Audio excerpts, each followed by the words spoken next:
Does it need a eulogy to go along with it? It may later. I'll do the story first. I want to know now. It'd be funnier if I just throw it in the news somewhere. Oh, It sounds like another Happy the Clown. Very much so. Event.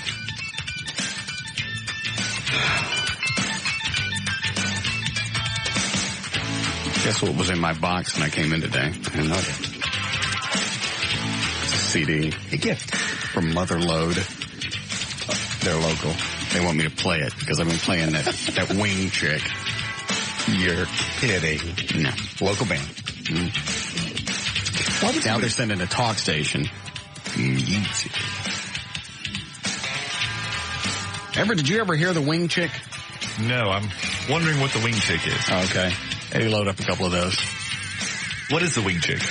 Some Asian chick that lives in New Zealand that decided she wanted to record some albums. And you found out about this because? Rick Stein over at Three Forks sent me the link. A fan? Yeah. We had her on the show yesterday. Really? What genre of music does she perform?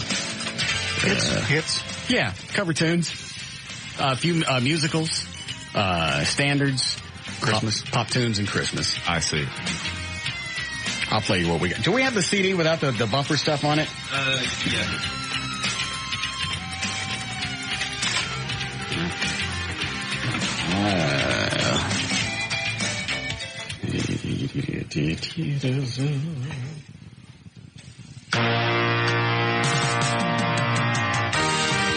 No, it's for a Trey song later. No. No. Sorry. That's it? Yeah. No. I think I could pick out what that song was using those notes.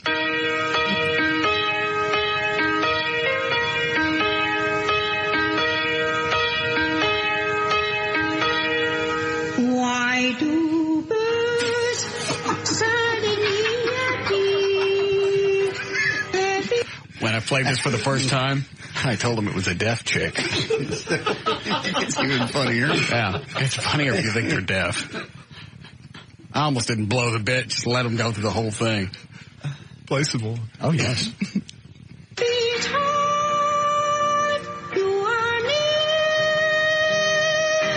Just like me, they long to be close to you. What else do we have on here? It's like eating a lemon. Yeah. It gets better. Yeah. Uh-oh. Show tune.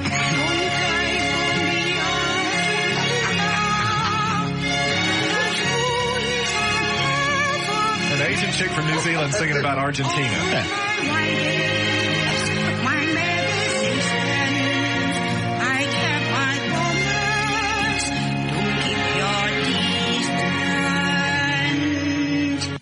She gets these soundtracks. She's just basically doing karaoke. Right. Yeah. She had, when she was on yesterday, before she got on the air, she told O'Malley her husband actually left her because of all of this.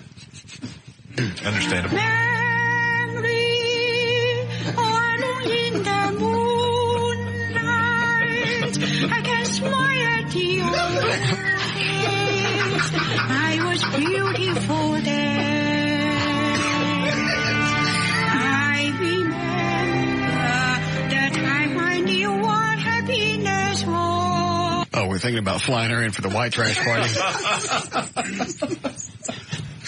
People come just to see her. Oh, yeah. And leave. That's enough. Yeah, because we were talking about having Jackal play. Yeah. Have her open up. Perfect. Let the memory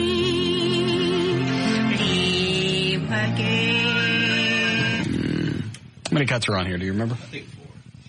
And though you turn from me, who comes behind? Here it comes.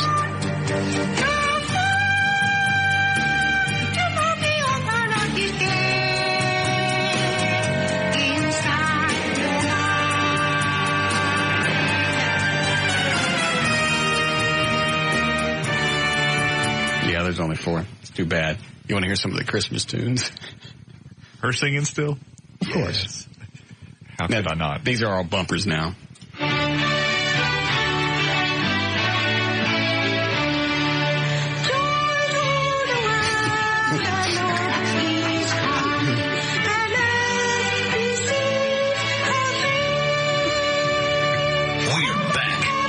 Did it make you miss Valerie? I don't know what you're talking about, man. We're back to the Russ Martin Show on the alternative talk station, Live 105.3. Dashing through the snow in a one-horse open sleigh. Over the fields we go, flying all the way.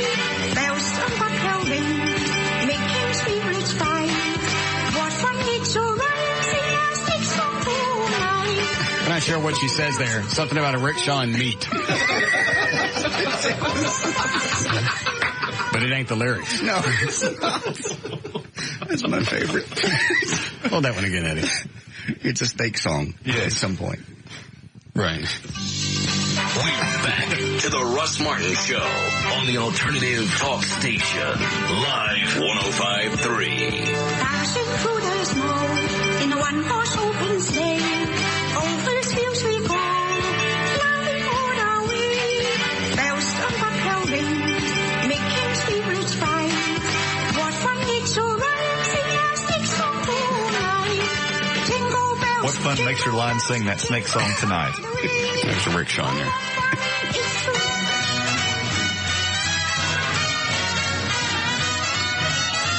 You better watch out. You better not cry. You better not cower. I'm telling you why. Santa Claus is coming to town. We're back to the Russ Martin Show on the alternative talk station, Live 105.3. Santa Claus is coming to town. And, of course, her cover of the Mariah Carey song, which we didn't know what the hell it was until somebody told us. It took so long, still I believe. Somehow the one that I needed was finally went to leave. I had a vision of her, and it was all that you'd given to me. We're back to the Russ Martin Show Wait for on the the high notes. alternative talk station, Here it comes. Pray for the Live 105.3. some of imagination carried away on my wall. All her stuff's available online, Excellent. in case you want to. Please send me the link. Yeah. She's quite attractive. Mm-hmm. She sounds hot. All right. So that's Wing. Wing. And because we were playing that earlier this week, now people are sending me stuff. I see. So now Motherload, that's the name of the album. Deuce. I guess they want me to play this on the air. Well, of course. Have you heard of Pod? Or is it POD? POD. Yes. All right. Big band? Fairly. All right. For some reason, Gavin wanted me to listen to one of their CDs. I think it's still over there in the corner. It is. And then, what was the other band? Down Under? Down Low. Down Low? Down Low. Hear them? Yeah, heard of them. Yeah. He wanted me to listen to that, too. He has his ideas about what you should hear. Yeah. I don't know why. He obviously doesn't know you very well yet. He hounded me for like 3 or 4 days. Listen to the CD I gave you? No. Well, where is it? I don't know. Well, I'd like for you to listen to it. I will. Anyone that hounds you is wasting their time. Yeah, because if I didn't immediately do it, I don't want to. Right. There's no point in forcing the issue. It just pisses you off. No, so what are you going to do with this? You're not going to play it on the air. You're not going to make it into bumpers. You don't know it. I'll bet you money. I'll bet, because Gavin talked about having some new local band at the White Trash Party. No, I said yes. Oh, my God. All right. He doesn't get to do anything around here anymore.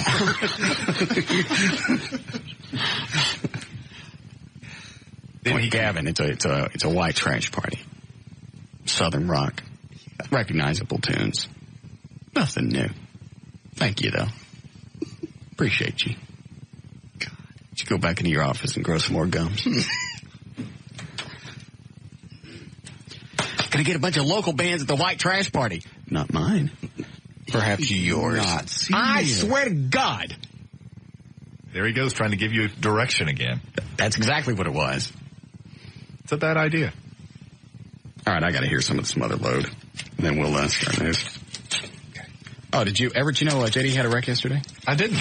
You okay? I actually had it Wednesday. Oh, I'm sorry. I'm okay. I just got bumped on the head here. Oh, man.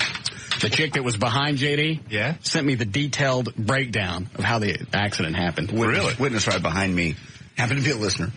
She came out of the scene. She was helping me write people's names down because I was rattled. I've driven 30 years, never scratched a car, so obviously a wreck I was at fault, mostly. Wow. What do you mean mostly? Ran into the back of the guy. Almost killed him. You did not. Hush. You probably don't really want to say that. That's exactly right. Thank you, look. He ran into the back of him. Could have been an unavoidable accident. It was? He ran in the back of him sitting at his stoplight. We don't know all the details. And I got construction. I got a listener that will back me up. No, anyway, she was very nice. Very sweet. This is the email that I have is from the chick that was behind you. Wow.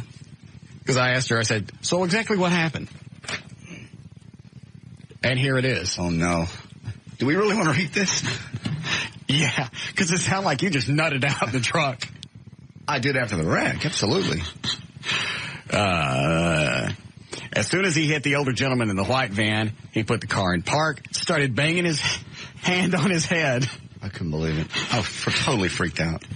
And every time he would hit himself on the head, he would scream, stupid, stupid, stupid. I don't think that happened. How was she wasn't in my truck? F, damn it, smack, smack, stupid, stupid. That I believe. It's like his right arm was on the armrest and he was driving with his left hand. Traffic was stopping, and I don't think the man in the white van was paying attention since he stopped at the last minute.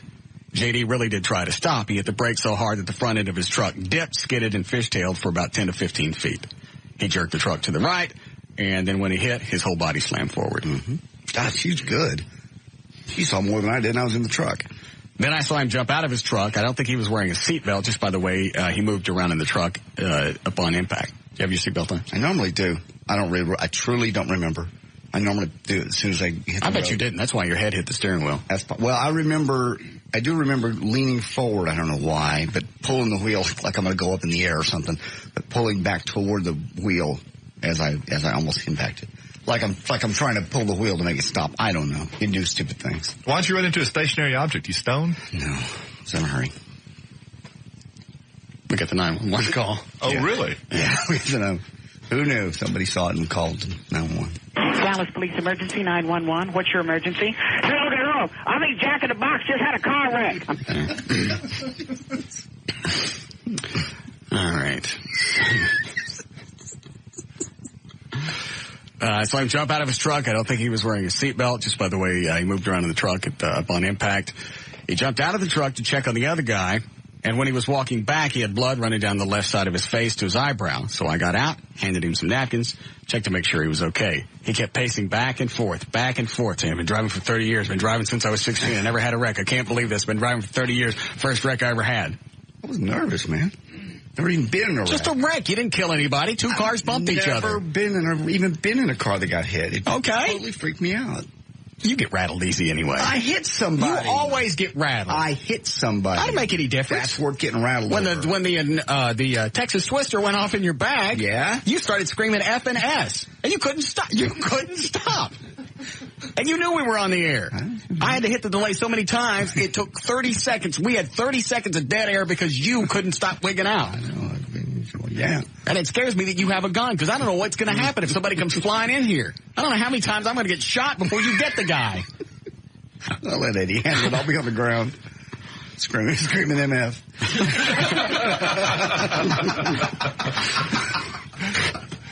Let's see. I hit myself in the head. I would love to see that. Were you just really going stupid? I just couldn't believe I did it. I couldn't believe it. To what do you attribute your lack of coping skills? I don't know. Okay. He's been driving for 30 years before so time. Then, there goes the fire department. Must have missed the Mockingbird exit, headed southbound on 183. Yeah, that was very Keystone Copies. They went by twice. I asked again if JD was okay, if he needed anything. He called Eddie. Did he call you, Eddie? Yes. Oh. How did he sound when you called him? Or when he called you? very excited and very rattled. He was just, it was like trying to get an answer out of him was he wasn't coherent. Well, I had 3 people talking to me too, so. Well, but you called Eddie and you knew that you wanted to talk to him. Yeah. All right. Told him he had been in Iraq. She goes on to ask if she could get you anything. Then he goes back on to, damn it, I can't believe 30 years of driving, this is my first wreck. Stupid, stupid, stupid. No hitting this time. Mm-mm. Then some guy from the station showed up. Who was that? O'Malley. Okay. O'Malley and Gavin both came down. Okay. Whoosh, there goes the fire department again. She's an excellent witness. But this time they were headed northbound. Missed the exit by this much. Then some other guy from the station showed up, but JD waved him off. Gavin. Okay. Let's see. The lady that was JD hits this guy and crams his car into another chick. Really? Who's on her way to the airport, has a flight in an hour. Yeah. So she can have. And this chick remembers this. The lady that was in the first car was saying that she was fine, and also how she just paid off her car 2 weeks earlier for her 50th birthday. How did this chick get all this stuff? I have no idea. This is exactly the person that you want as a witness. Yeah, no sure. Kidding. So detailed. And how she only had 1 hour to catch a plane to Chicago. Very good. And she was a flight attendant. Mm-hmm. That's amazing. Was this chick taking notes? No. The only thing she wrote down was she wrote down everybody's name for me. I said, she asked, can she do it? And I said, please. All right. She also stated that she was an ex-police officer. I didn't hear that. All right. JD checked on the man in the guy in the van wouldn't get out. Why not? Waiting on the paramedics. Said he wasn't getting out till the paramedics got there. Was he injured or just? Wasn't getting out till the paramedics got there. I see. Has your insurance company heard from him yet? They have not. If they have, they haven't told me.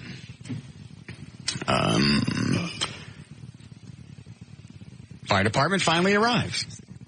They checked out all 3 involved in the wreck. Everyone is going to be fine. Nothing serious. JD's cut was superficial. JD was an absolute basket case, pacing, repeating that he'd never been in a wreck before, 30 years, telling all the firemen. I was.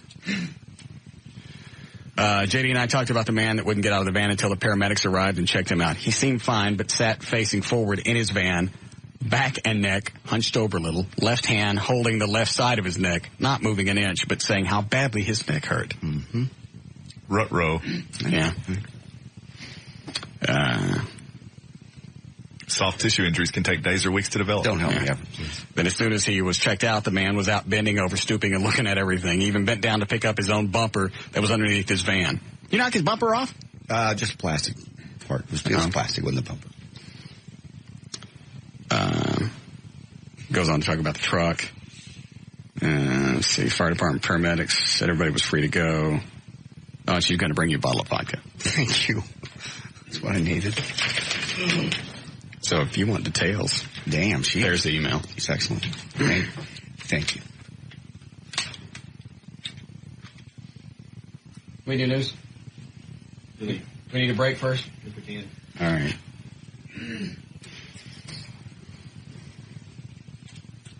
I took the truck out to County's Collision today. Thank you. He's going to handle it while I'm out of town. Good. Appreciate your help. Give you an estimate yet? No. I just parked it and got a rental car and came straight here. Okay.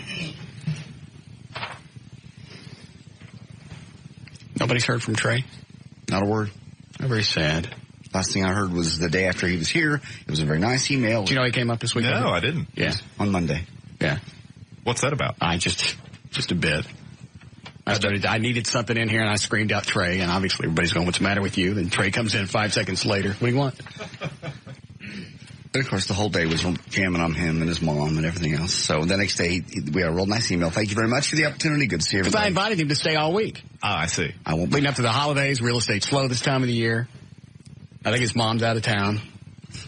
He's probably going to, back up and stuff. You wonder why he wouldn't come back up, Eric. So I thought he'd like to hang out. With us last week before Christmas, before we break for the year. Very nice. Holiday invitation. Yeah. Then we get this ugly email. It was not ugly. What did it say? It said, thank you very much. I had a wonderful time. Good to see everyone. Due to the stress of yesterday, I won't be returning. Best of luck in the future, Trey. It was I'm paraphrasing, but that's more or less what it said. He couldn't have been too stressed out. He stayed the whole show, didn't he? He did. Okay. I don't think he wanted to leave in the middle for fear of what. Yes. Being run off the road by listeners on the way home.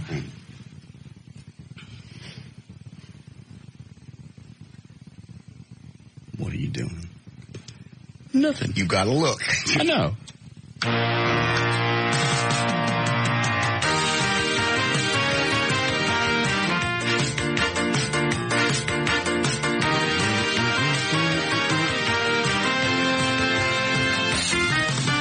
Groaning, living with mom in my underoos. My nads is jumping and they're turning blue.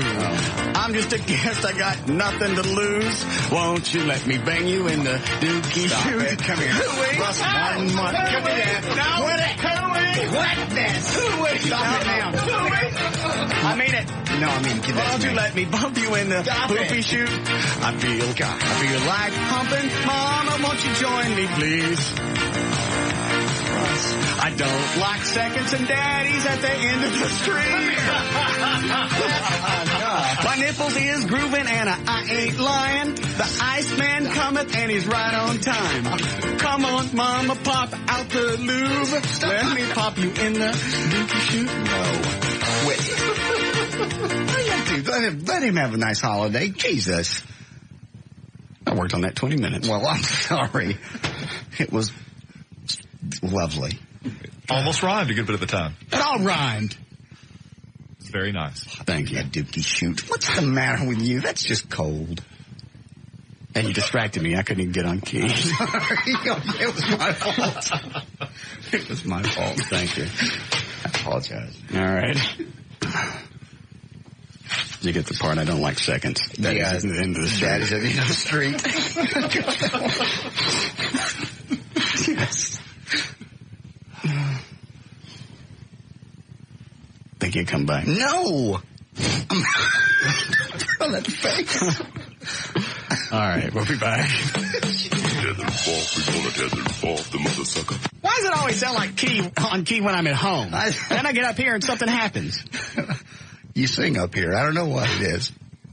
You want to try this, Everett? You can sing on key. Don't. I don't know this song very well. You don't know Sea Cruise? Not very well. I really don't.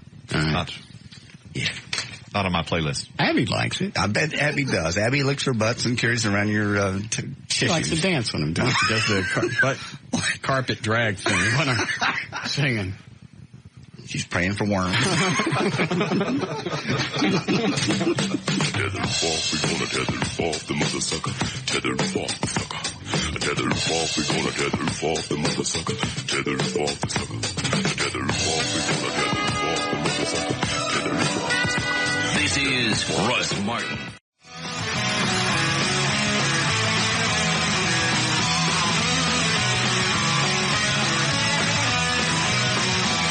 Martin's New Year's Eve parties at Cape Buffalo.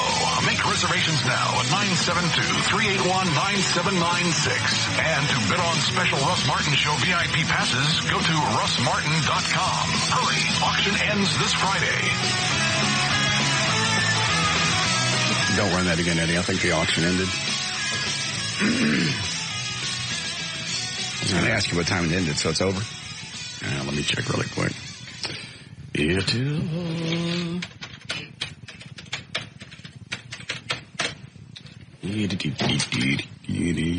Vision of what? Look here to bid. No, it's still open.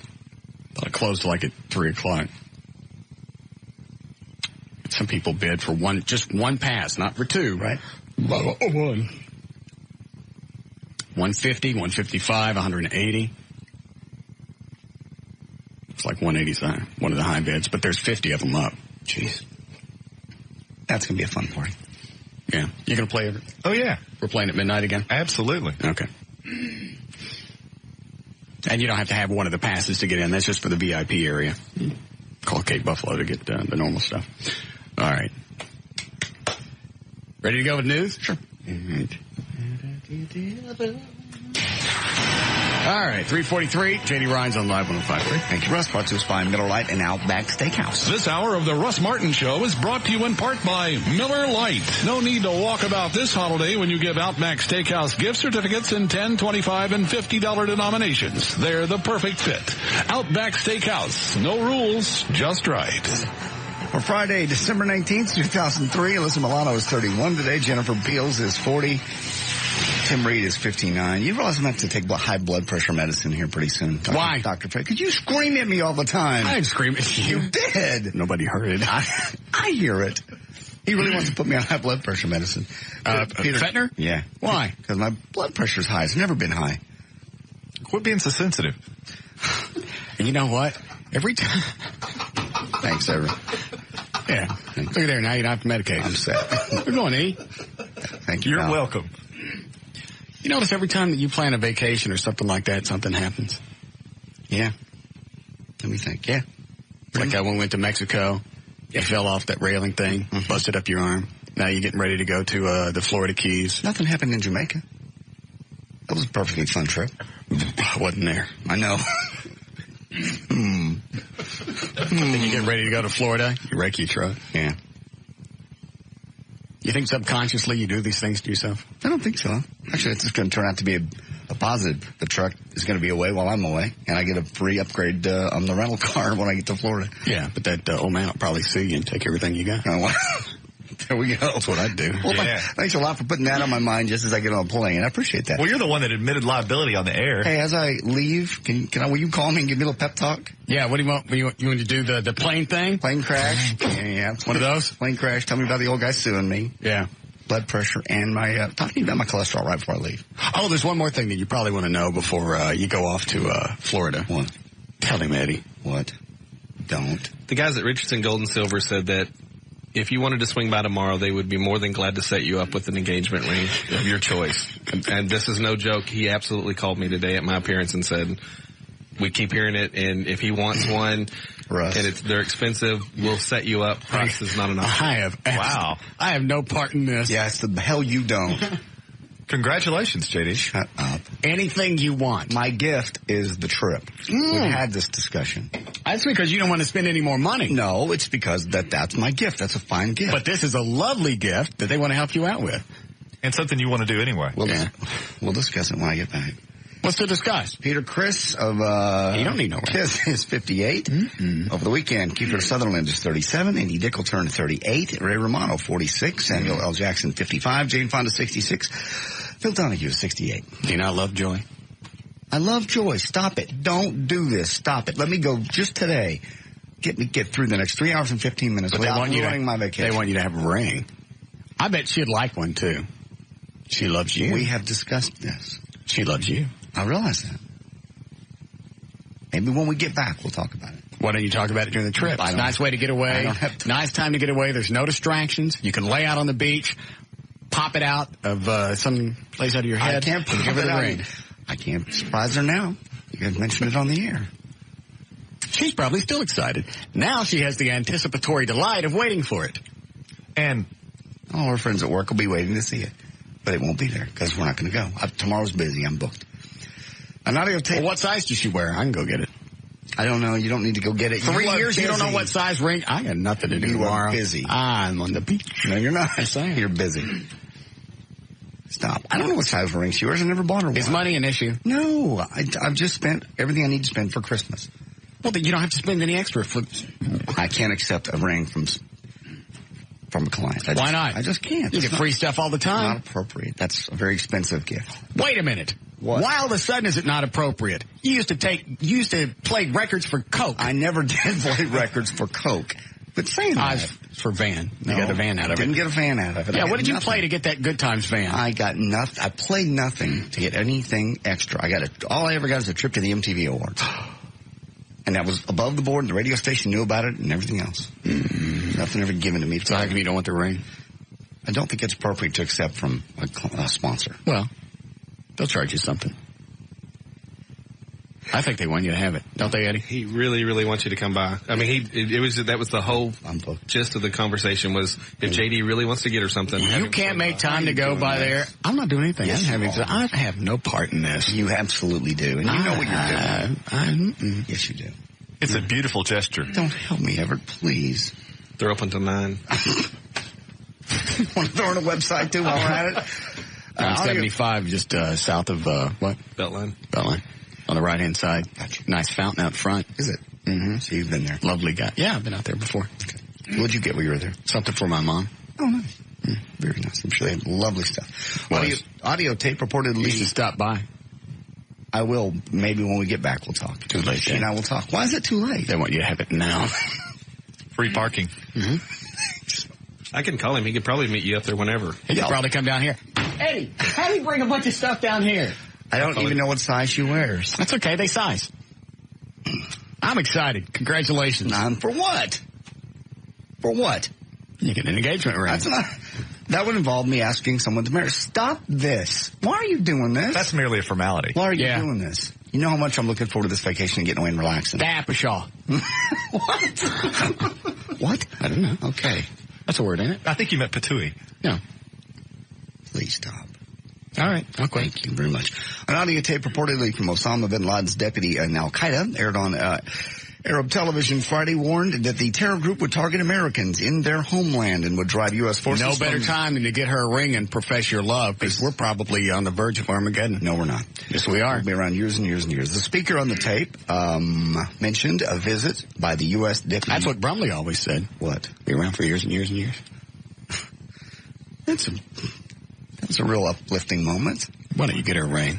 Don't you love her? Yes, I love her. She and I have had this discussion. We're fine. We're just real happy with the way things are. Okay. She's still hanging out with that guy at work that gave her the wine? No. What happened to that? As far as I know. The wine? Mm-hmm. Did you keep it? No. Send it back to him? I know. You did what? I broke the bottle. Accidentally. How? Accidentally. Do you know the story, Everett? Yeah, I know the first part of it. Oh, some guy at work is hitting on Joy, gave her a bottle of wine for Christmas? Yeah. Right. Very nice bottle of wine. And I just said, take it back. Why'd you break it? I didn't do it on purpose. You throw it at her? No. Did you wig out? No. Did you hit him with it? No. What'd you do with it? I haven't seen. Did you wig out? It dropped. You hit yourself with it? No. What'd you do? I didn't do anything with it. Why are you being so cryptic? It dropped on the floor. I'm not. We were talking about it, and I said, da-da-da-da, and it slipped out of my hands, and it cracked. That bitch did not slip out of your hands. It did. No, the hell it didn't. She was standing right there. All right. We got a tape. They said the end of the world is close. I'll finish this. Newscaster quote the tape as saying, those renegades who offer the Americans military bases and support to kill Muslims should prepare for the day of settling scores because the Americans are ready to flee. That's a new tape. So. Michael Jackson's facing charges that could send him to prison for years. He's a victim of a vendetta, however they say, and is ready to fight to prove his innocence, according to his attorney. District Attorney guy Tom Sneeden, who tried to bring a similar case against Jackson 10 years ago, filed 7 counts of molesting a child under the age of 14 against Jackson on Thursday. The entertainer was also charged with 2 counts of plying the boy with intoxicating agents to make it easier to carry out the assault.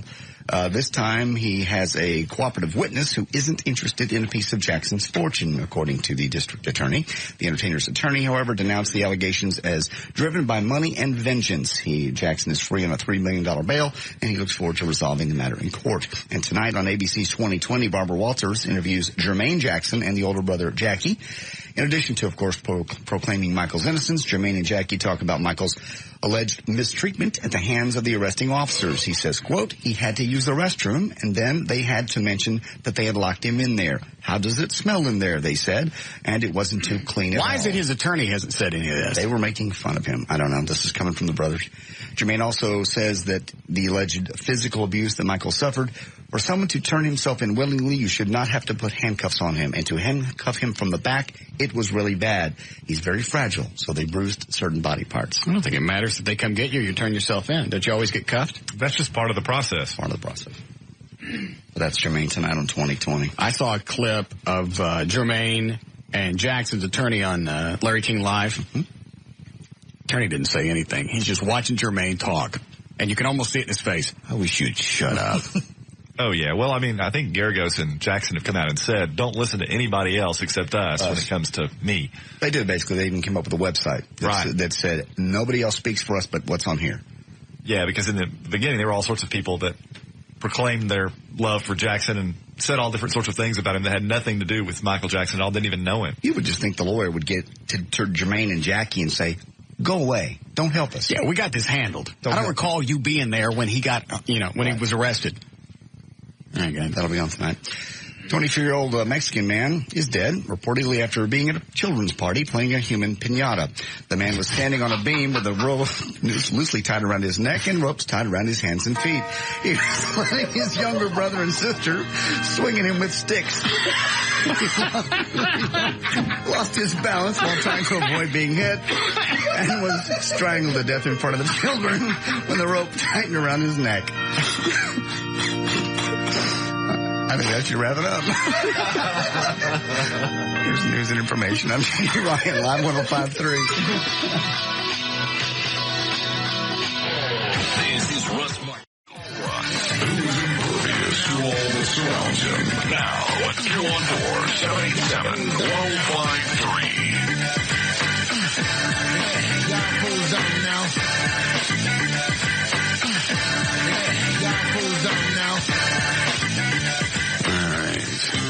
Hi, Gail. Hi. What do you got? Blockbuster and Best Buy. All right. Your out cue is Best Buy. Now at Blockbuster, rent or buy the True to Life story Seabiscuit, starring Tobey Maguire. Rent Seabiscuit on DVD and video or buy it on DVD and make it a Blockbuster night. It's the holidays. You've blown off shopping again. Nothing says great last-minute gifts like movies, games, music, and the stuff to play them on from Best Buy.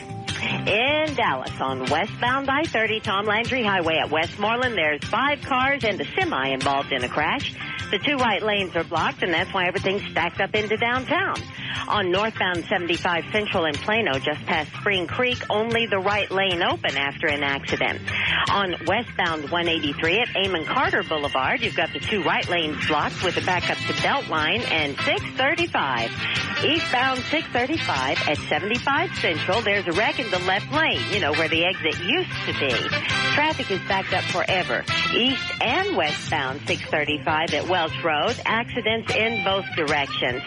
And as we said, traffic is brought to you by Blockbuster. Make it a Blockbuster night. I'm Gail Lightfoot on the Alternative Talk Station, Live 105.3. Thank you, Gail. And the weather brought to us by our content partner, AOL for Broadband. Go to live1053.com for your free trial today.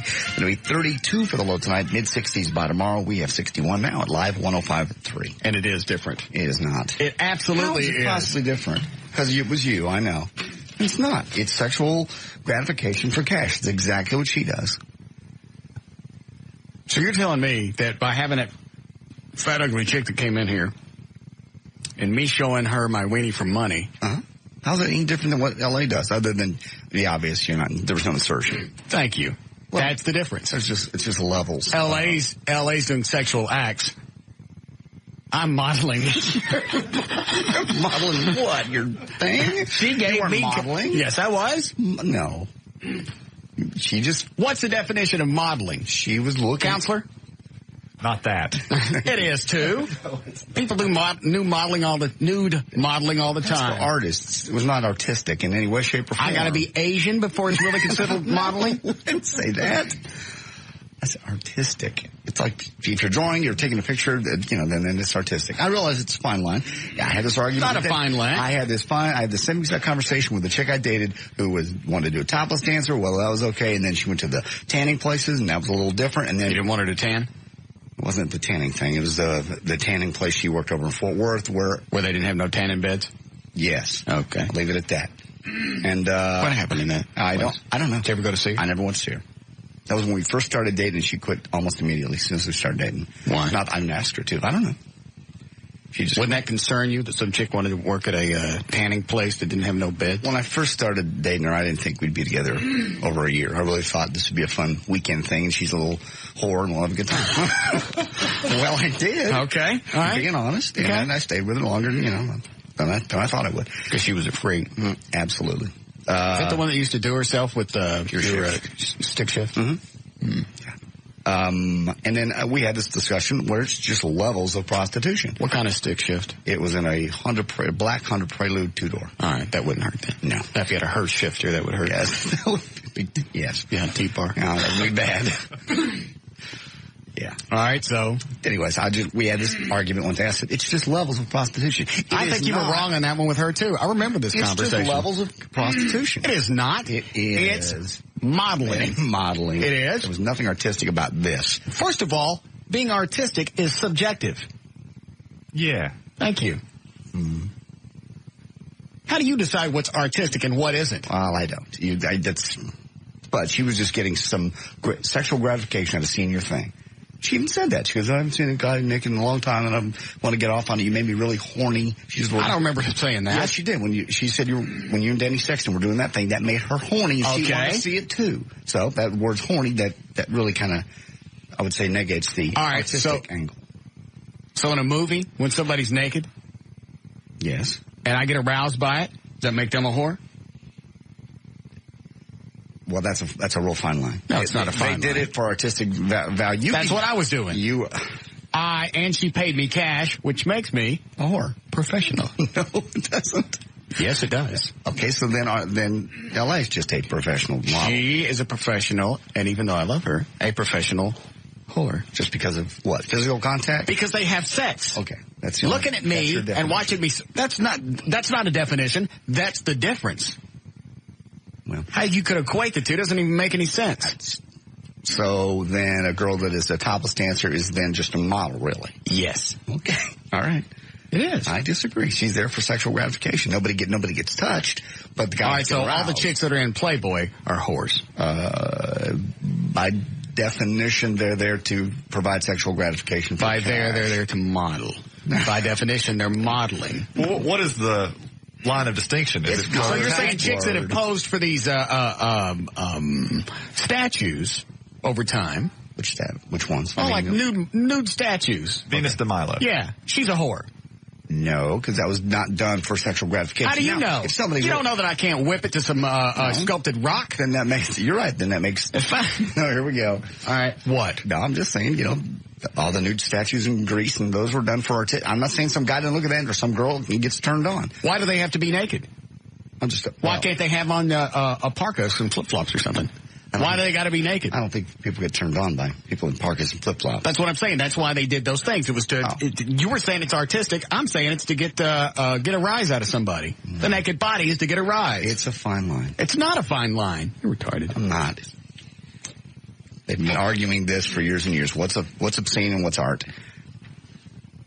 She wanted to come in for a private modeling session, and I obliged. I showed it to her. I even let it sing. Yes, you Mr. did. Everett. It was greatness. What did it sing? Oh, Vision of Love. Vision of Love, yeah. It did. Very nice. Right. Yeah. To the soundtrack of me singing. It was great. She gave me $50. Well, the only difference between you and LA is there was no insertion or physical contact. There's no physical contact at all. It was a show. Mm. I provided a show. I guess the question becomes, where's the harm? There's no harm. There's no harm with the sexual contact. Yeah. But because I showed some chick my weenie for $50, granted, in that context, it sounds bad. Yes, because it is. A bit whorish. Thank you, Everett. All right, let me do it this way. Because I modeled and I was reimbursed for my time and talent. Talent? That doesn't make me a prostitute. Makes me a businessman, and that makes me a professional model. Okay, well, whether it's my biceps or my butt or my stomach or my yin-yang, LA's just a businesswoman. She is having sex for cash. That's prostitution. Isn't it? I guess. And me showing my weenie to some fat chick where she never would have had a chance to touch it. Mm-hmm. I don't care how much cash she had or how drunk I was. There's no way she was going to touch it. $1 million?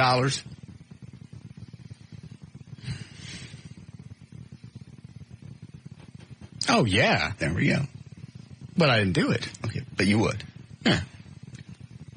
But that's an argument people have all the time for whatever your price is. You everybody is one. Everybody just has a different price. Mm-hmm.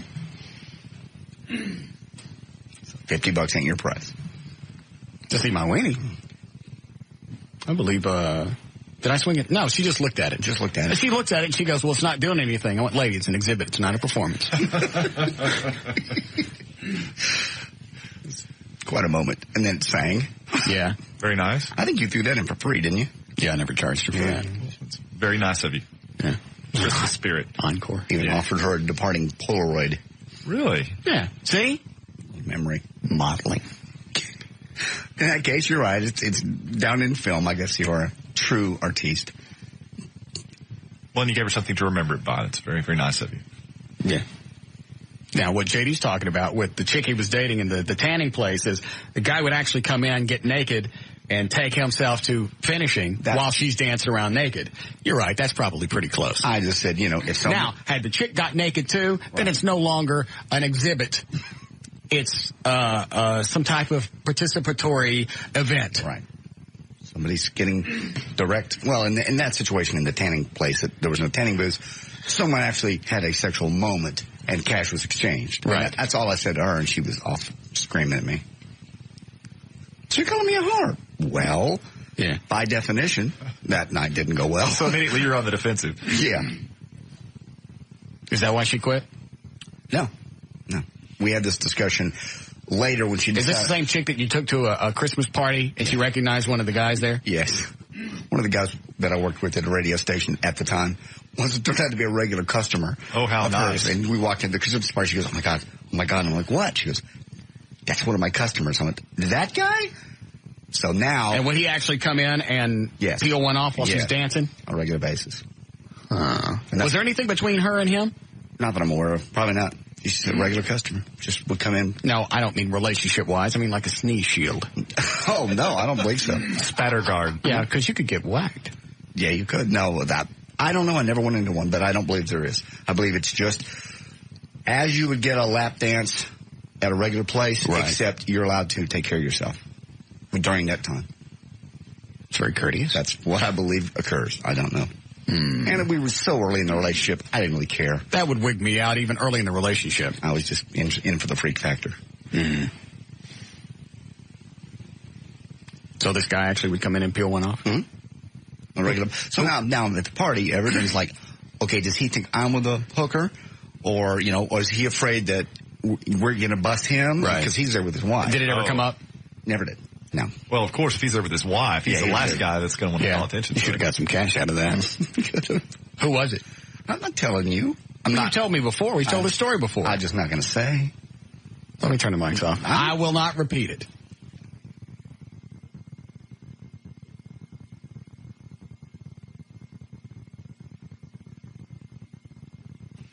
I'm not going to say anything.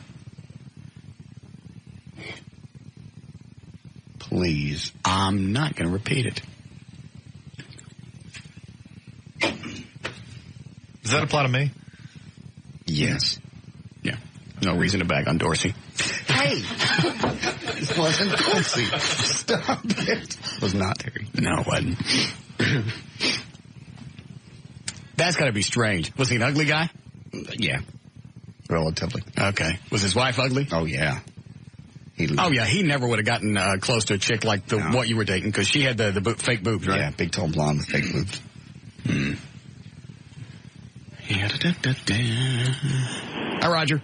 Hey, I was just wanting to tell you that what about the chicks that modeled for Victoria's Secret on that TV special? Are they considered whores too? I don't know. John, whores? No, they're just... they're running around in their underwear. Obviously, it's to get you off. By what you're saying, that makes them whores. It's a very fine line. It's not a fine line. What you're saying is retarded. LA's having money for having sex for money. I'm just showing things off. Yeah, she's getting cornholed. Yeah. How dare you? That's my woman. That's your woman? Yeah. Okay. That hoe was promised. Yes. She's not coming in for New Year's Eve for sure, right? No, she's doing something out in the middle of a cornfield. She really is. Yeah. Like Iowa or somewhere. Yeah. You told us that last week. Okay. I guess the guy was right. Possibly. What does the cop want? Tell me really quick. Definition of prostitution. All right. How we doing, Eddie? Yes, sir. cell phone. You ready? Yeah, go ahead. All right. Prostitution. A person commits an offense if he knowingly offers to engage, agrees to engage, or engages in sexual conduct for a fee, or solicits another in a public place to engage with him in sexual conduct for hire. All right, sexual conduct. Or see, so by me showing her things, that's not sexual conduct, that's modeling. Well, do you have the definition of sexual conduct in front of you? Should be in the definition section of the statute that you're reading.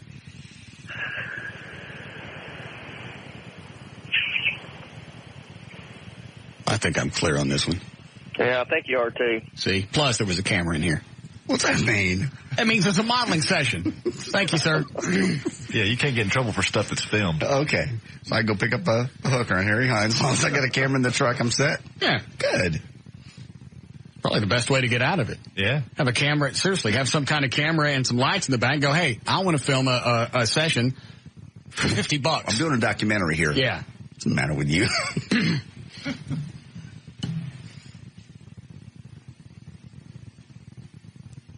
You apologized to me. During the break, you called me a prostitute. I called you a whore. Oh. I think he's got you. I still think I'd like an apology. All right. By the officer's definition, there was no sexual conduct, so. By anybody's definition. I'm wrong. Okay. Plus, I was there in my natural state. There was nothing going on. Yeah, it's true. Thank you. Even when it's saying there was nothing going on. It didn't do anything. Well, I think we can all agree you've crossed a line of some type. I've crossed nothing. Well, you've done something that you've never done before. Accepting a fee for your... Well, hang on, let me think. No, I don't think I ever got cash for that. For what? For showing people stuff. Oh. No. Yeah. No. I think I got... Well, technically at LeBaron you sort of did. You got money and you did flash your goods. Sort of. Yeah. Not sort of. We have videotape. You don't have any videotape of me flashing my goods? Yes, we do. You don't. You sure of that? Yes, I'm sure. Okay. Otherwise, it would have popped out by now. It popped out on stage and you know you did. Yeah, I did not. You got pictures? You have video. No. Nobody else said anything about it. Nobody saw my junk out on stage. I just panned away when he did it.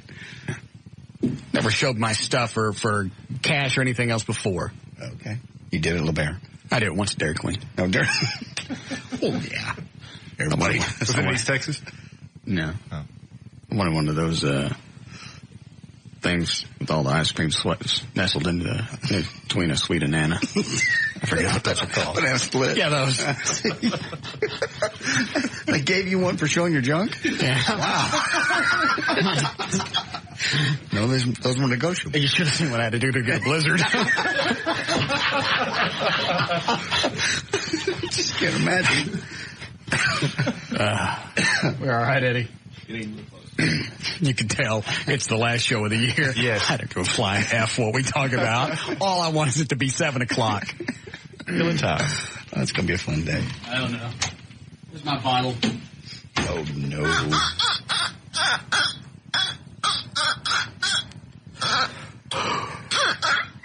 You should do that to son. Do it for another 2.5 hours. Top of every hour.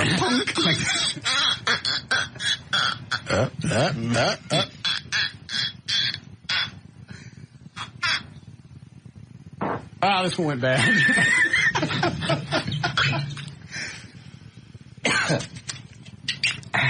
All right.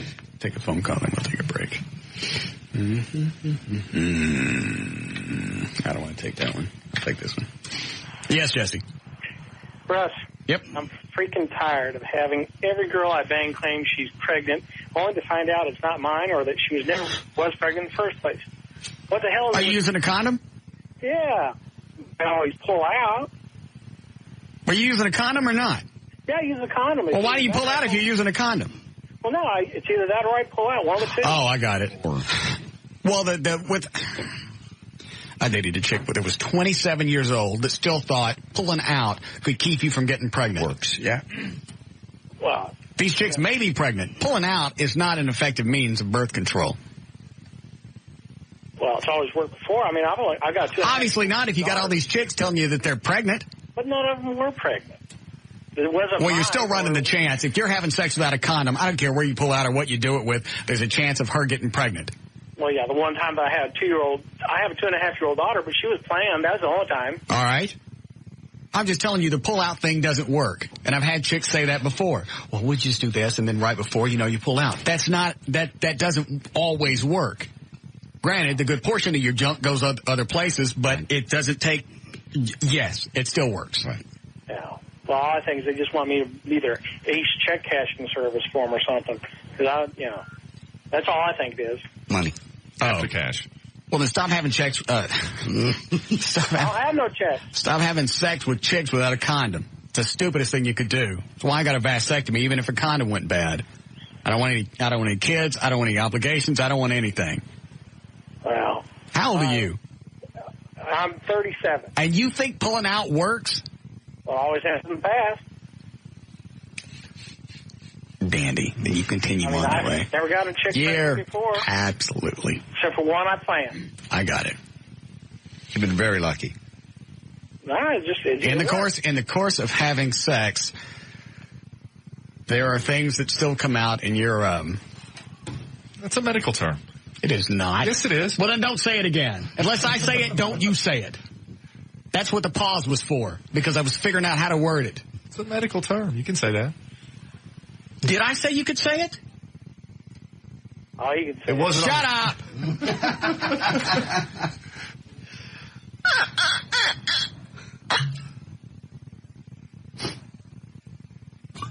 I'm sniffing it like it's going to go bad.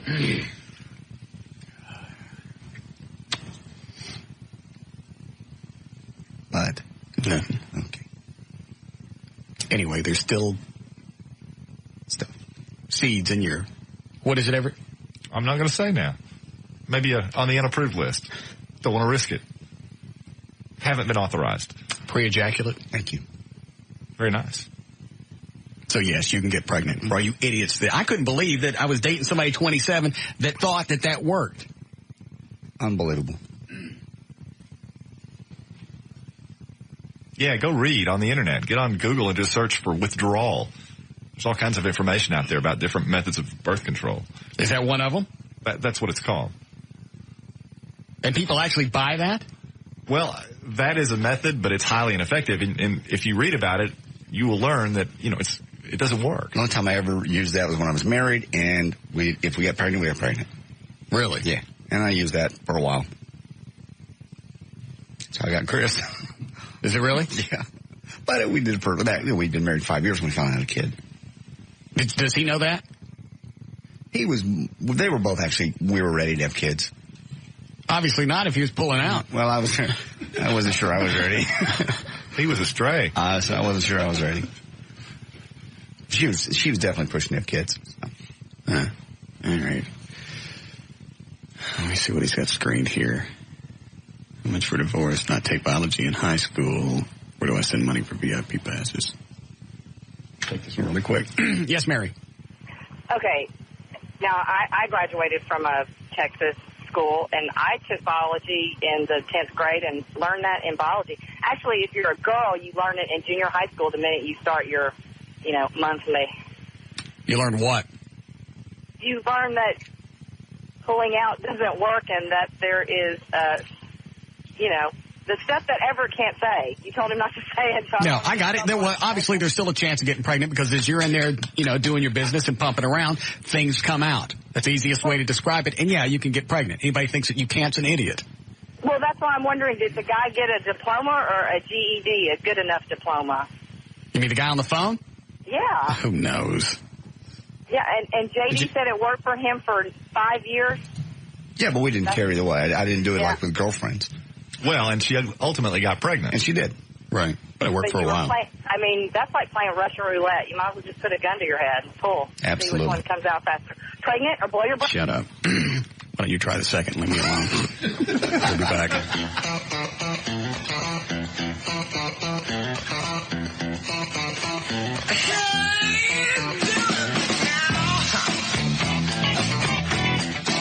Russ Martin Show.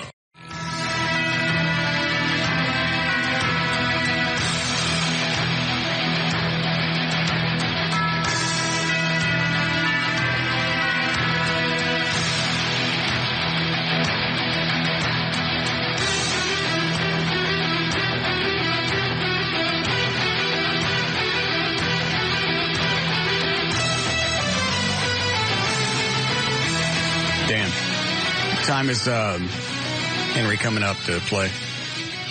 He'll be here from 5 to 6, so he should be here shortly. It's the guy that played at my party. Oh, great. He also plays at Three Forks. Okay. He was good. It was very great good music. It was a dandy version of Highway to Hell. Yes. Quite the swinging tune. He's a hep cat.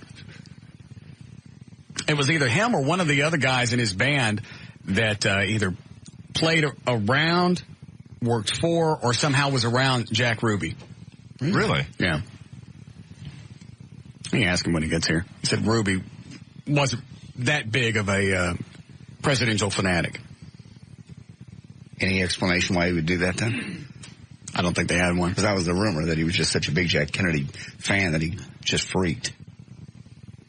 Not according to them. Weird. They were around him. No telling. All right. Take this. We'll start news. Yeah, Chris? Yes. I had a question about signs of a cheating wife. What are the telltale signs? That's cool. I never heard that on the radio, but you get to hear good stuff on the phone. Yeah. Yeah, if you... See, if we were on XM, I wouldn't have had to hit the delay on that one. I know. That's a good one. Ask me the question again. What are the top 5 indicators that your wife is having an affair? Well, let's go at it this way. What makes you think she's doing something? Well, we're having some difficulties right now. I don't know. She's just always on the phone, and she doesn't really go out that much. The only time she wouldn't be with our kids would be on Tuesdays and Thursdays when they're in school. Okay. For about 4 hours at a time. Why don't you stop by the house in the middle of the day when Tuesday or Thursday and see what's going on? And then what's the best way to catch them other than doing that? As soon as the weenie gets in there, you grab him. Uh-huh.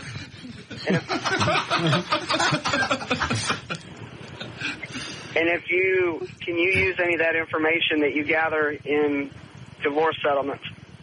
Like if you do wire or phone tapping? Well, you don't really need to. I mean, Texas is a no-fault state, so you can obtain a divorce regardless of fault. But if I prove that she was... All right, let's go this way, because it's going to take him a year and a half to tell us.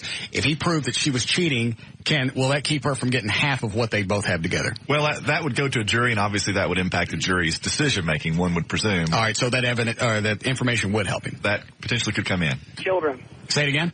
How would it affect the custody of children? Well, that's going to be governed by the standard. What's in the best interest of the children, at least in theory. Like if she doesn't have a job, she couldn't afford an apartment. I don't think. But she's going to get child support if you guys divorce. How much is child support typically? Well, is it a percentage of your income? Exactly right. How much is it? I think typically now it's 20% of your what are termed net resources, which is just kind of basically your net income, more or less. Got it. For the first child, 25% for the second, 30% for the third, and I think 40% for the fourth. All right, let's.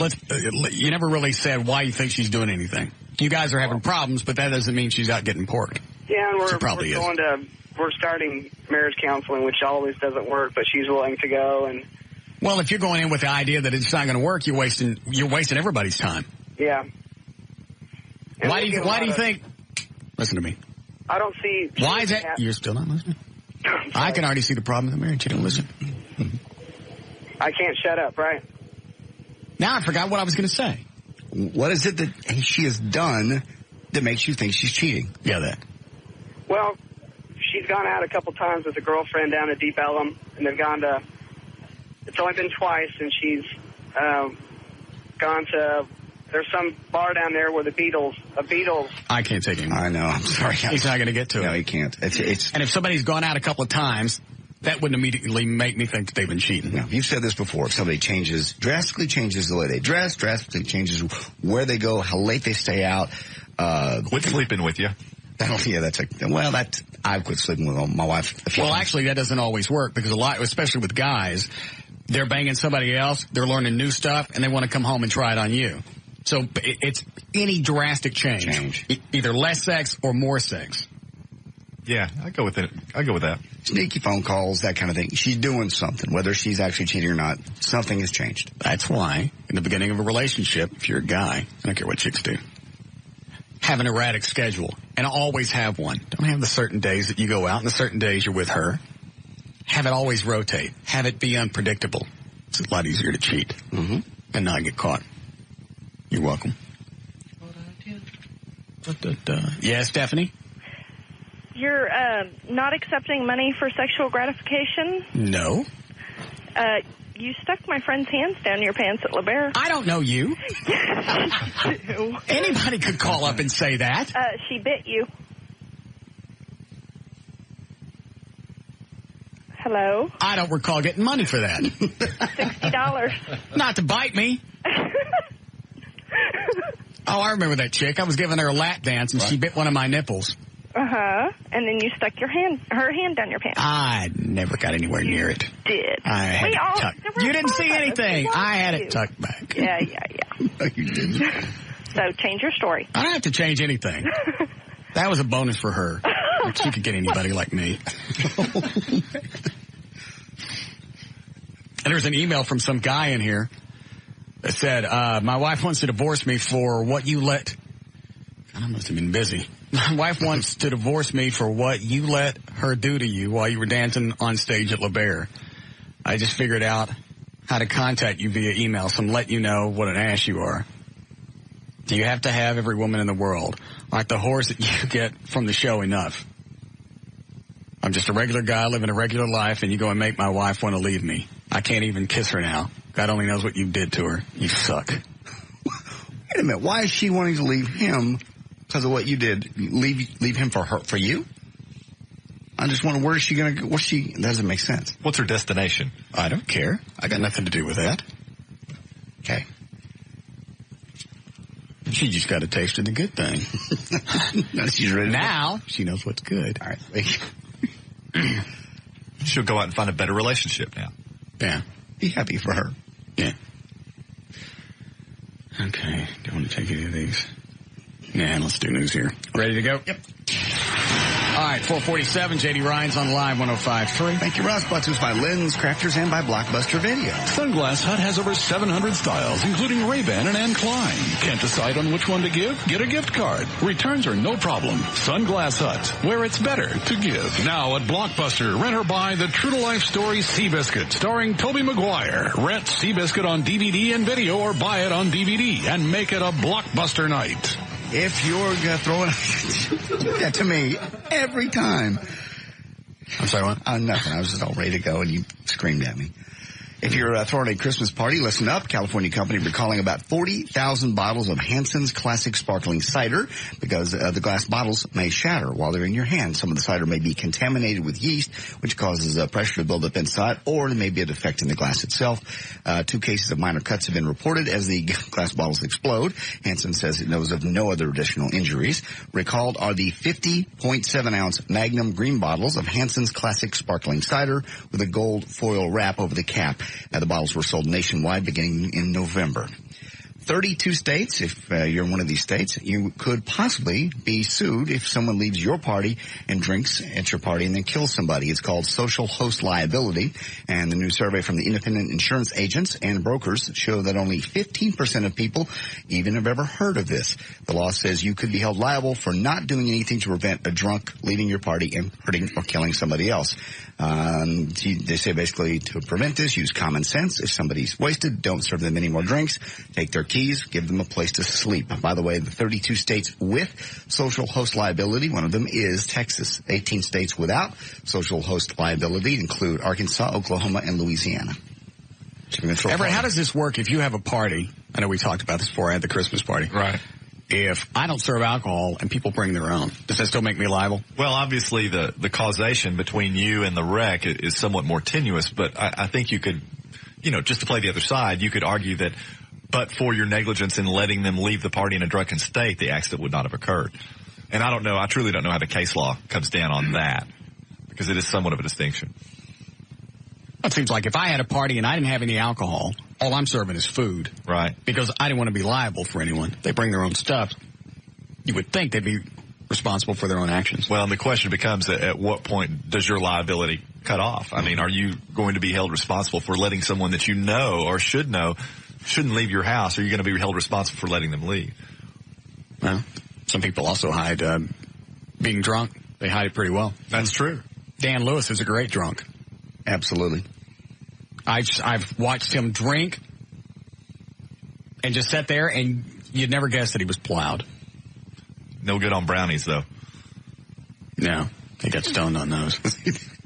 Actually looked pretty drunk at the Infinity Christmas party. Very much so. Well, his outfit didn't help him much. He had on like a tuck shirt and a coat that looked like he'd been sleeping in it, and the collar was all up underneath, and the tie was off. He looked like a chimney sweep, drunk lounge singer. Yeah, that's what you called him. That's exactly what he looked like. And he was carrying his cocktail, leaning over, getting in people's faces. Yeah, that's the only time I've ever really seen him obviously drunk. Hold on. What is it, Ronnie? Yeah, buddy, I was just wondering, since the holidays are here, I was wondering if you could give us the classic Christmas carol, the Whitey Got Run Over by Shantae. I don't think I got the words. And I don't even know if I got the music. I'll look around for it. Oh, please do. You guys have a good Christmas, too, by the way. Thank you, Ronnie. We still have the music? Here? Yeah. The bottom. I'll be damned. I don't have the words. I'll look around. Go ahead. Okay. The mother of three got more than she ordered at a McDonald's recently in Florida. Janice Messner ordered a bagel and a Diet Coke for breakfast last week. When she got her food bag, it seemed a little too heavy. That was because it had hundreds, if not thousands of dollars in a sealed plastic bag, money that turned out to be the restaurant's bank deposit. It was accidentally left too close to the drive-thru window. Basically, for security procedures, they put it in a food bag to make it less conspicuous. Right. Threw her bagel in on top of it and gave her the cash. Messner, who had just dropped off her 5-year-old daughter at the preschool, paused for a moment before backing up her minivan to the pickup window and returning the money to the employee who had handed her the bag. McDonald's officials said Thursday they're going to send her a thank you note and a $50 gift certificate to McDonald's food. Good. 86-year-old May Lowry, the owner of 7 cats in Pandora City, California, suffered a stroke recently, unable to move on the floor. She was discovered by her neighbors a week later, still alive, doing okay, except for the fact that her cats had started to eat her. The cats not only turned on their owner, they tried to eat her small dog, too. May's terrier had to be put to sleep.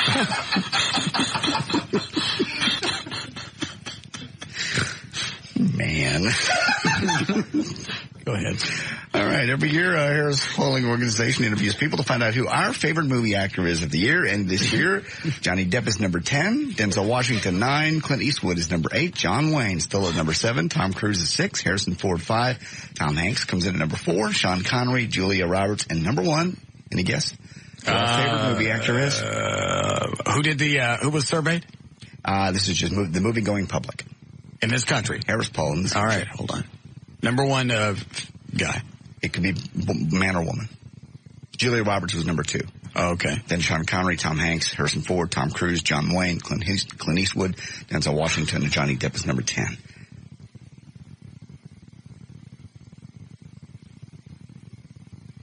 Oh, God. Is that close? No. I'm going to guess it's a chick because you told me it could be male or female. Jennifer Aniston. All right. Mel Gibson is number 1.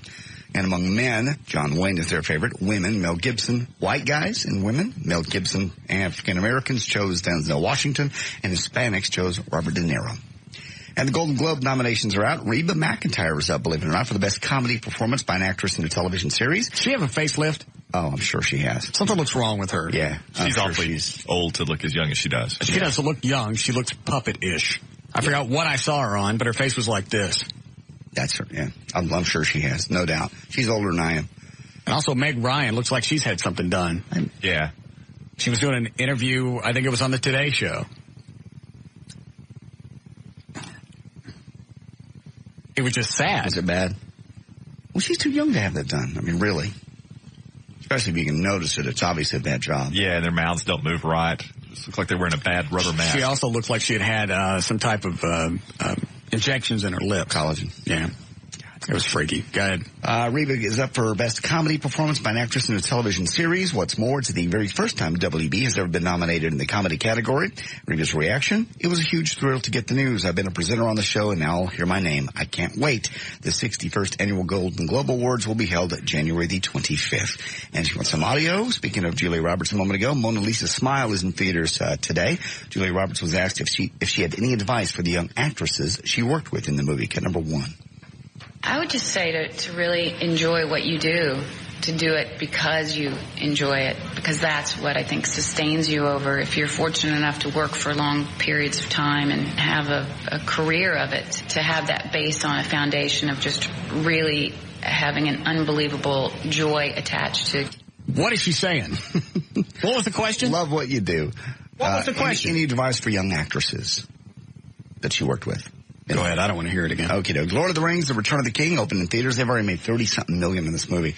Elijah Wood, this is cut number 3. Jump over Is this the one that opened Wednesday? Yes. And it's made how much? 30-plus million. Made 8 that night on just the midnight showings. All right. Elijah Wood said, in a sense, his experience with Lord of the Rings will never really end. This is cut number 3.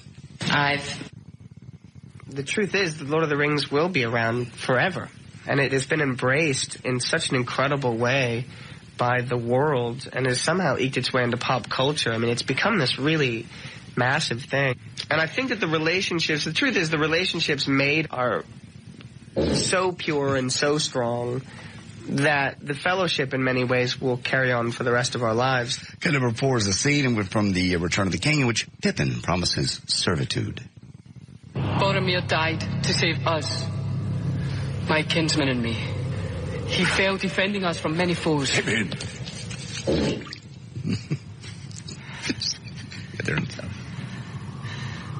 I offer you my service, such as it is, in payment of this debt.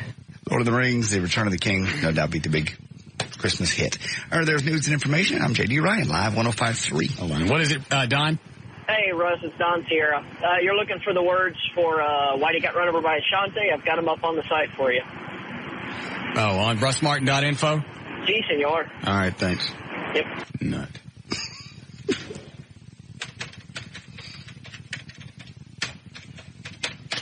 The guy's a freak. Mm-hmm. I don't care if the fact he is a fan of the show. He's a freak. He is a lot. I don't know how he does what he does. Let's see. Where am I supposed to look on this? Oh, songs of the RMS. Lowell song. Kiss of Jesus, Good Morning. Tribute to African Americans. Big Texas watching me. Meat grows, putting on the Ritz. I see your cans. I don't see it.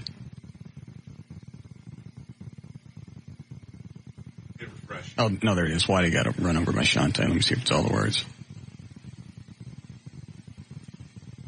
It's every verse. Unbelievable. Unbelievable. You know why it's on there? Why? It's a freak. I know he's a freak.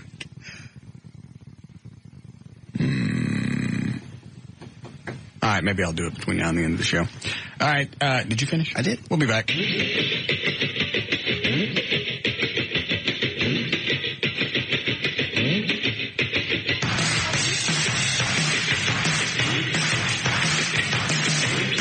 This is Russ Martin.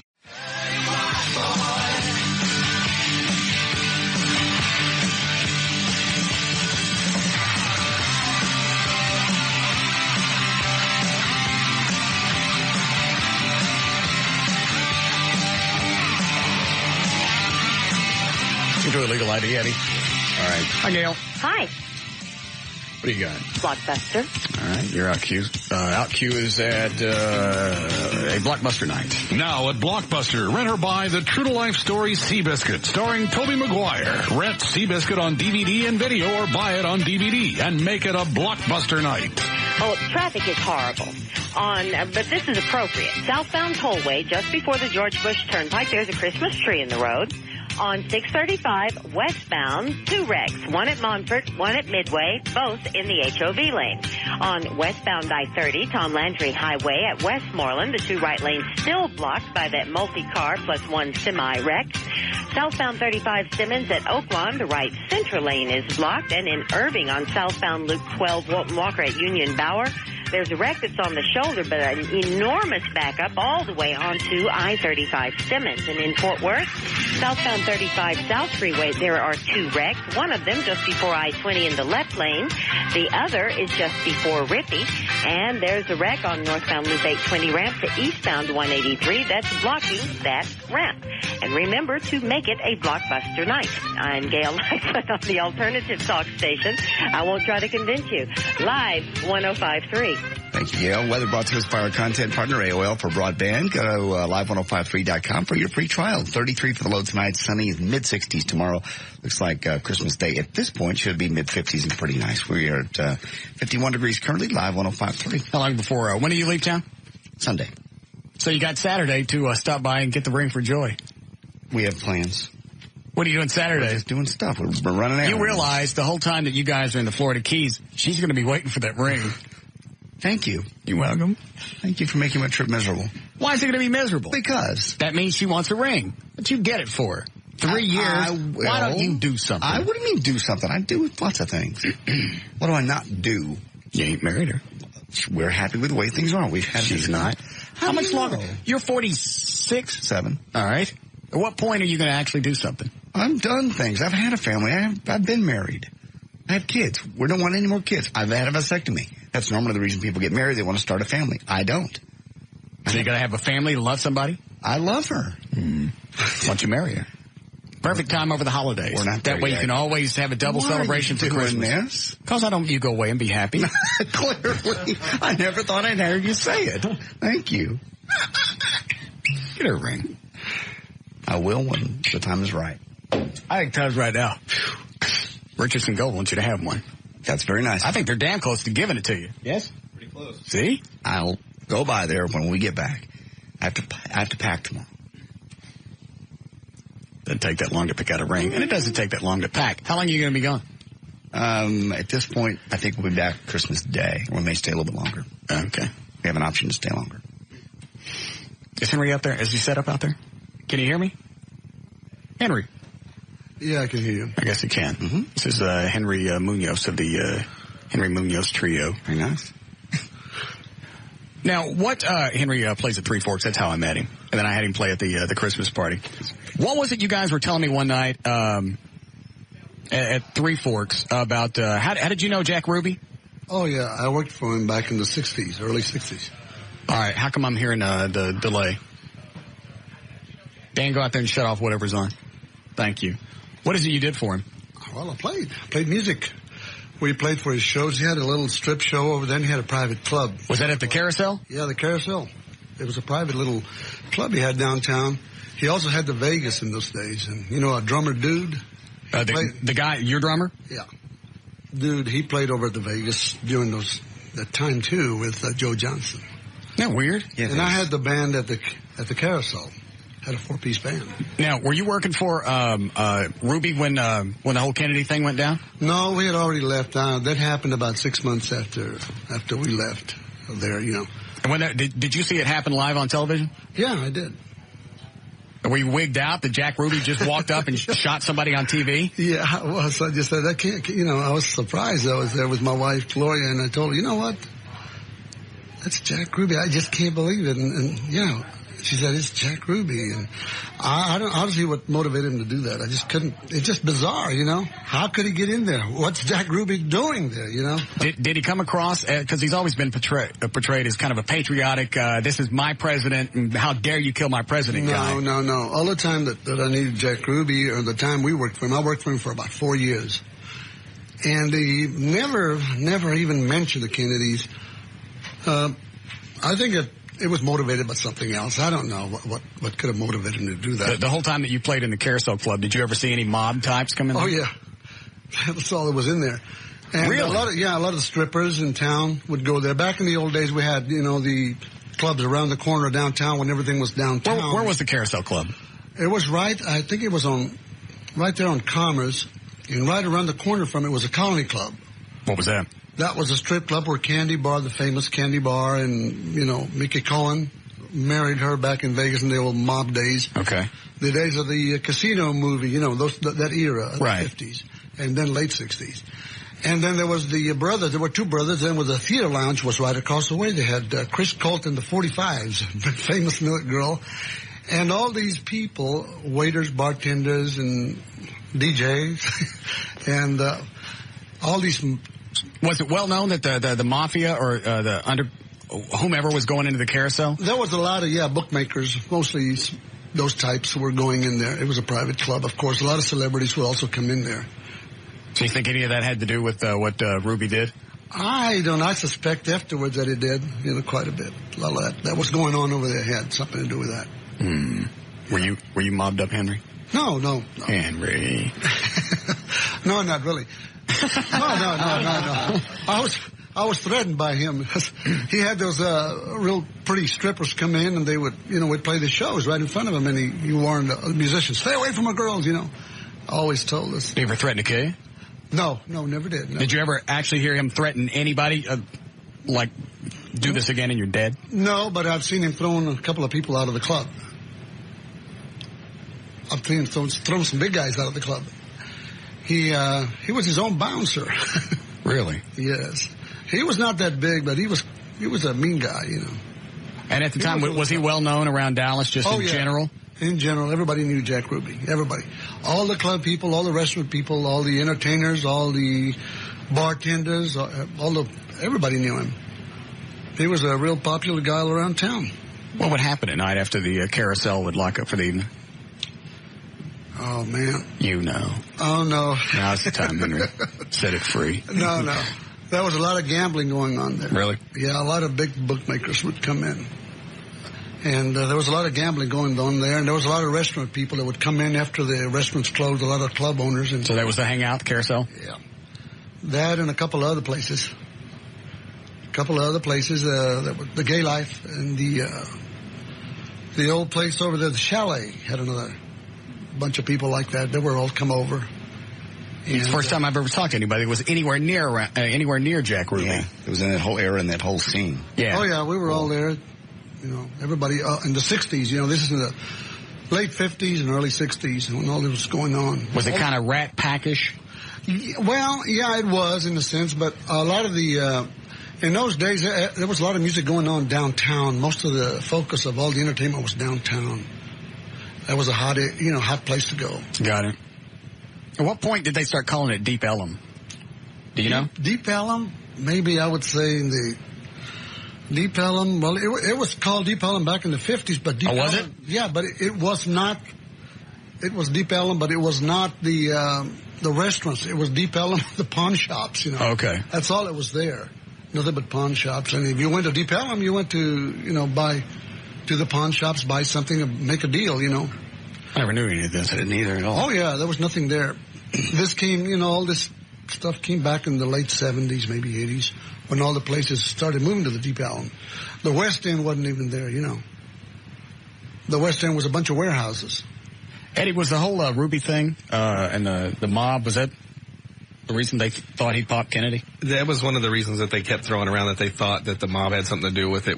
He was well known, not necessarily as like a mob person, but he knew mob people. And he was connected. He was connected with mob people. He ran numbers for people and stuff like that. So, but he was like really low on the echelon. And most of the people believe that he shot Oswald. He shot Oswald for whatever reason he wanted to, but he copped to himself, saying that he did it because he killed the president, thinking that he was going to be a hero. This is going to make me somebody important now. So you don't think it was a mob thing or a conspiracy thing? It's just like, this is going to make me look like the big guy in Dallas. All of a sudden, I'm going to go from being a numbers guy and a mob guy to I'm the one that killed the guy that killed the president. Yeah, and he was well known. You get that out of you? That sound feasible, Henry? I don't think so. I think it was something. I think it was a conspiracy. I don't. Do you really? Yeah. But it's just my belief. Did you go back and did they immediately close the carousel after he killed Oswald? That got closed. I think right at the time he was doing that is when they were closing that club. I don't remember when the Vegas closed, but I remember that that was about that time when that club was about to really shut down.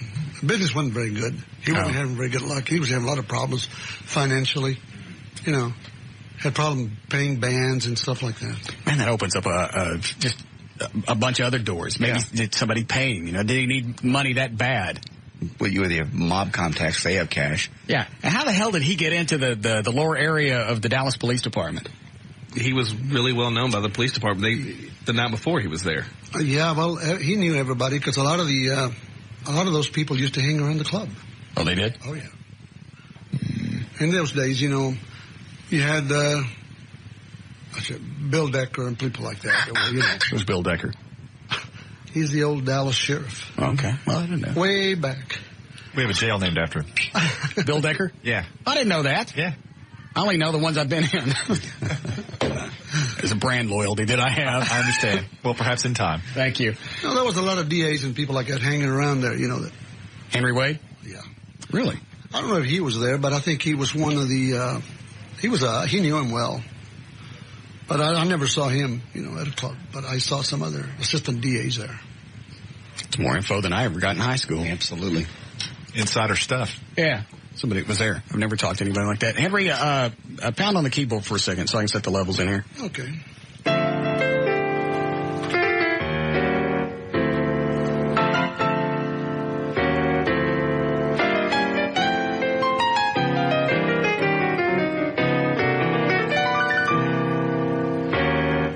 It's kind of relaxing, isn't it? Yes. Smooth. Hold me, John. No. Come on. No. Gotta squeeze it. I shan't. All right. All right, Henry's going to be playing us some stuff going into and out of breaks today. Thanks for coming in, Henry. Sure. Are you at Three Forks tonight? Yes, I'm there tonight. Friday and Saturdays we're over there. All right. Lovely. Do you have a website or anything? Well, I've just set up a new one, and quite frankly, it's in the sign business that I'm in, you know, in the daytime. And, what's the side business? I didn't know you did anything. Sign business. Oh, signs. Yeah, we're in the sign business. I have a partner, Adams Munoz Signs in Richardson. Okay. Just any signs in general? Any type, yeah. Okay. Dandy. You're a very handsome man, Henry. Oh, thank you. All right. Don't go too far with the bit. All right. How are we doing, Eddie? Okay. We'll take this call, then we'll break. Oh, I got the Shante song thing. We'll do that here. Okay. Go ahead, Mike. Hey, Hefe. I got a question for Everett. Go ahead. I needed to know, I just got a arrest for marijuana, and I needed to know if that's going to affect me going into law school or being a lawyer. Probably not. I mean, ultimately it depends on the disposition of it, but my best guess is that you'll be fine. Typically, they're really only worried about crimes of moral turpitude, which are theft, you know, things that would tend to bear unfavorably on your character. Okay. Or, you know, serious felonies obviously would be an impediment, but no, I don't think you're going to. How old are you, Mike? 23. How long would it say on his record? Well, it depends on how it's ultimately disposed of. If it's dismissed, it can be expunged. Well, let's go this way. How much pot did you have on you, doper? Not very much. Well, I don't know how much. Under 2 ounces? Oh, yeah. Okay. Well, then it's a Class B misdemeanor. I mean, in terms of seriousness, it's... Do you handle those? Yeah, absolutely. Send me an email. Give you an email. Okay, great. Right, great, thanks. Well, where did you get popped? Do what? Where did you get arrested? Mansfield. What were you? Where did you have it? And truck. How'd you get? How'd they know you had it? K9 unit. Oh. They just happened to have a dog there when they stopped you? Mm-hmm. Why did they pull you over? Speeding. Well, that's not a reason you bring the dog out, is it? Well, they just happened to be a K9 cop that pulled me over. Yeah, and buddy were both pulled up behind me at the same time. I don't know why, but yeah, so. Sounds like a sting operation. Yeah. They's out fishing for weed. Yeah. They got the 2 ounces. All right. Thank you. Good luck. All right. It's just bad luck. Yeah. I get stopped by a K9 unit. I'm going to let my dog out the whiz in just a minute while I write you this ticket. Hush, doggy. That's fine. Are you drinking? No. Well, I haven't said anything in 20 minutes. I'm just asking. No. Seem a little overly stupid today. Water. Maybe it's because overly stooped? Stupid. Oh, stupid. No, I'm drinking water. All right. Maybe it's me then. You're drinking, yes. You guys going to help me with this? Sure. Don't know what the tambourine is, but we can sing along. That's all right. You don't need it. Oh, Dan, what time is the wedding couple coming up? I had so much crap going on today. What time? 6. Okay. Did anybody else ever hear from the chick that wanted me to heal her crippled leg? I haven't heard anything either. You don't even know the story, do you, Everett? No. I hadn't heard from her either. I got an email from her, and she said she would be up Friday at around 5. 5:20. My healing time's almost up. So what's the deal? Some chick called up out of nowhere and said she had been to the doctor and she'd gone through rehab and she'd been to church and wants me to heal her knee. Or leg. What is it? It was her leg. She's nerve damage in her leg. Paralyzed. Say that again. She wants you to heal her leg? Sounds even fantastic to me. Heal her leg. That was it. She came up and sat here, how long? Oh, man, almost 2 hours. On Wednesday. Why does she think you can heal her leg? I don't have a cute answer. Did she have an explanation as to why she came to you for this? She said she had been through everything else and wanted to give it a shot. I know. Hold on. Yes, Lisa? My taxi service is dropping me off up front right now. Is this her? It's me, I'm here. Yes. Are you the crippled chick? Yes. All right. We need to send somebody out to collect you? I might need help at the front door. All right. Dan, you want to go help her in? I'm sorry. This is wigging me out. This is bizarre. Yeah. I mean, I know the whole Russiah thing, and what's going to happen? She's going to come in, you're going to do the stuff, and she's going to leave upset. Yeah, I mean, there's no punchline to this. There's no end. There's no nothing. She comes in, you do the stuff. It's going to be bad radio to begin with. Not that it would stand out today. Bad radio to begin with, and she's going to leave paralyzed. Now, to me, that's funny. Right. Yes. But to most people, that would not seem to be a success. Right. Very astute. Yeah. I don't even know how you play that out. I don't know. And I hate to turn her away again because now I look like an ass. She took a cab to get back up here. An angry God.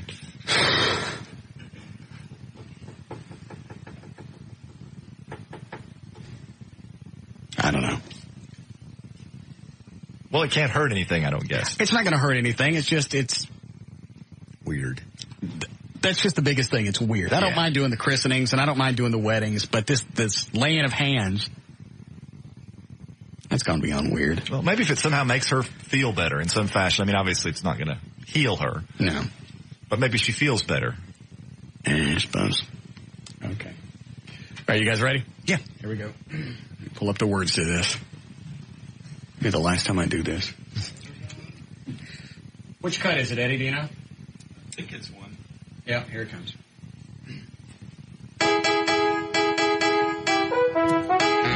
Whitey got run over by Shante. He was walking home late one eve. You can say there's no such thing as Shante. As far as flying white guys, they believe. She had been drinking too much whiskey at just 69 cents a throw. And she was doing some Xing. She was one big fat doped up hoe. When she drove on down the highway, she veered off just a beat. Next thing you know, old Whitey's head was lying next to her in the seat. Here we go. All right. Whitey got run over by Shante. He was walking home late one eve. You can say there's no such thing as Shante. As far as flying white guys, they believe. Now we're all so proud of Shante. She took it really well. When Whitey jumped to her windshield, she asked him to light her pell-mell. Now she pulls up in her driveway, and to the house she goes in. And Whitey stops and wonders, should he have bought that lotto scratch and win? Whitey got run over by Shante.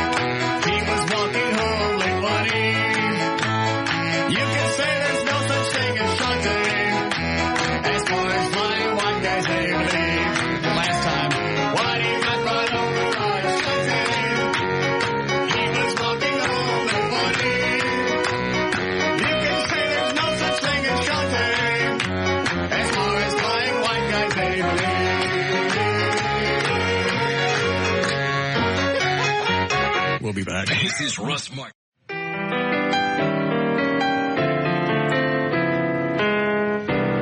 Chestnuts roasting on an open fire. Jack Frost nipping at your nose. Yuletide songs being sung by a choir.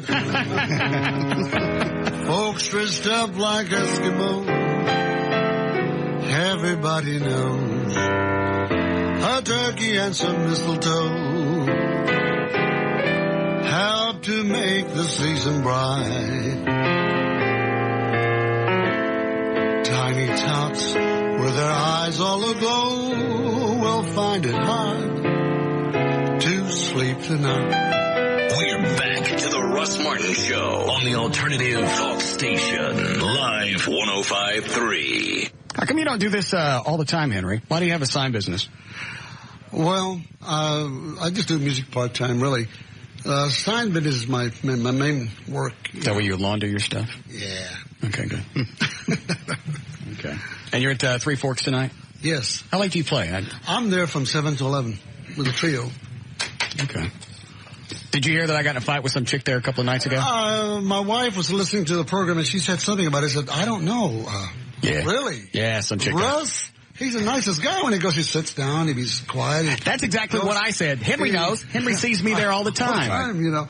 He just comes into the bar, and looks nice, says hi to everybody, and sits down. And I never see him, you know. I don't know. You don't know the story ever? I don't know the story. All right, I'll give it to you really quick. Okay. I'm sitting at the bar, and I'm talking to these chicks. There's a hot one, and there's a one that's not. Right. All right. Tagging along. Yeah. And we start talking, and I find out the one that's not hot, she's a sister of Victoria Snee over at Channel 33 across the street. Right. I said, yeah, we know Victoria. We've had her on the show. She's I like her. She's kind of dingy though. And from that point on, that chick wanted to whoop my ass. Really? That's the extreme short version. No kidding. By the time she was done, you'll love this. You'll love the resolve. She got up. This is probably 15 minutes after I pissed her off. Right.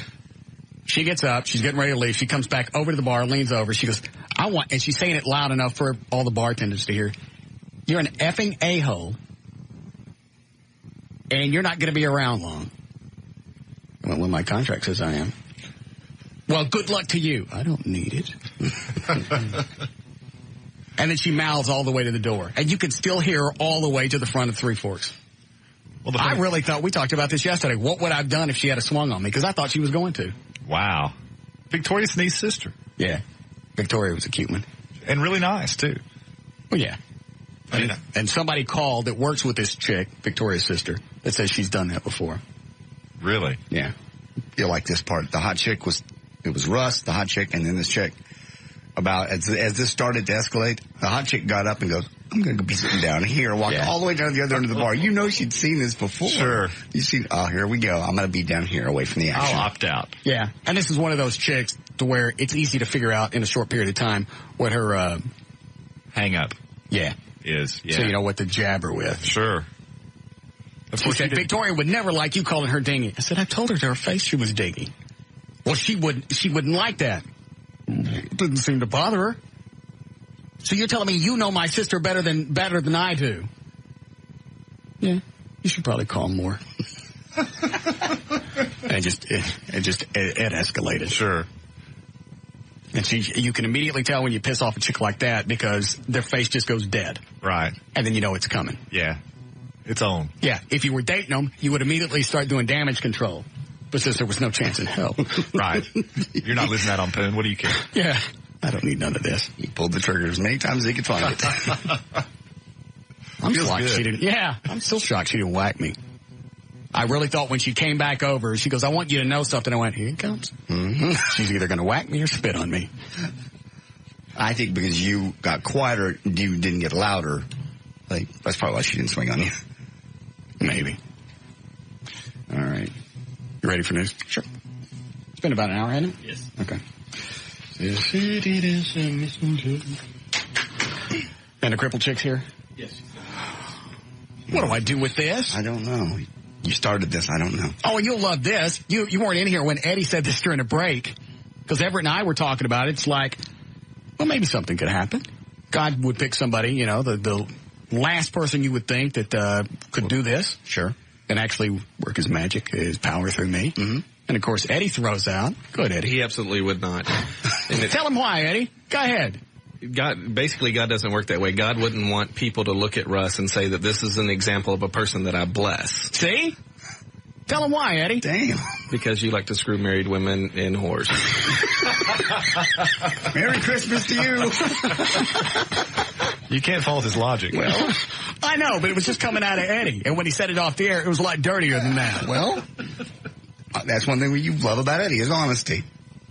Not anymore. It was just something, the way he said it just sounded so damning. I guess it was all the truth that was it. Say it again, Eddie. It's because you screw married women and whores. See, now you can't dress it up. No. But that's not all I do. No. That's just a sideline business. You also look at a lot of porn. Oh. This chick better keep her wheelchair. Anyway, the way the conversation started is, what do I do with this? It's not going to change anything. I'm going to feel like an ass. Well, I feel like an ass now just for telling her to come back.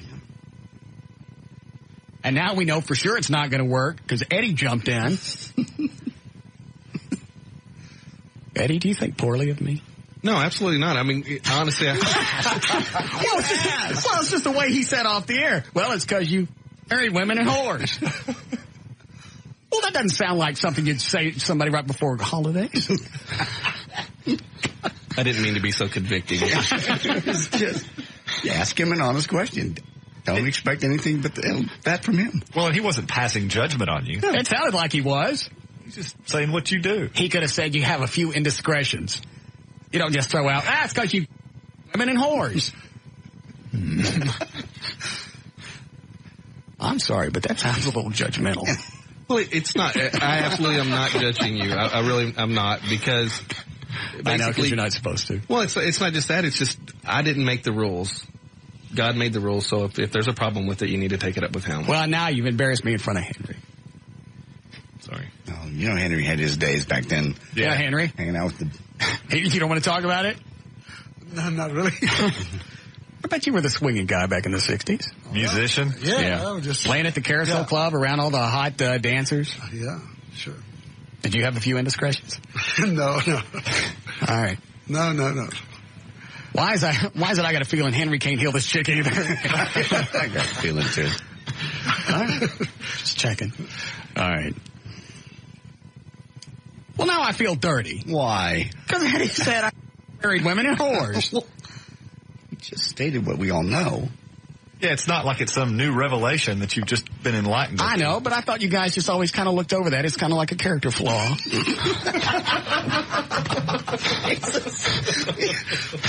well, we do, but God doesn't. All right. We use different criteria than the guy. I got it. All right. Well, then there's no reason for me to get her in here. Okay, don't. Just go with your gut. Do whatever just do what you feel.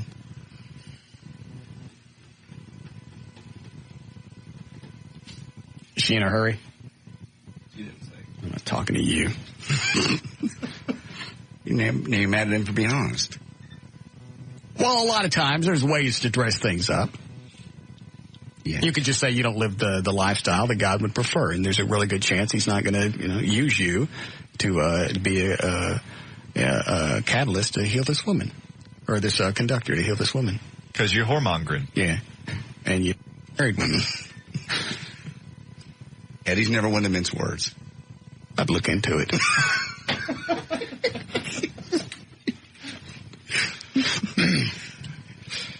All right, here we go. Okay.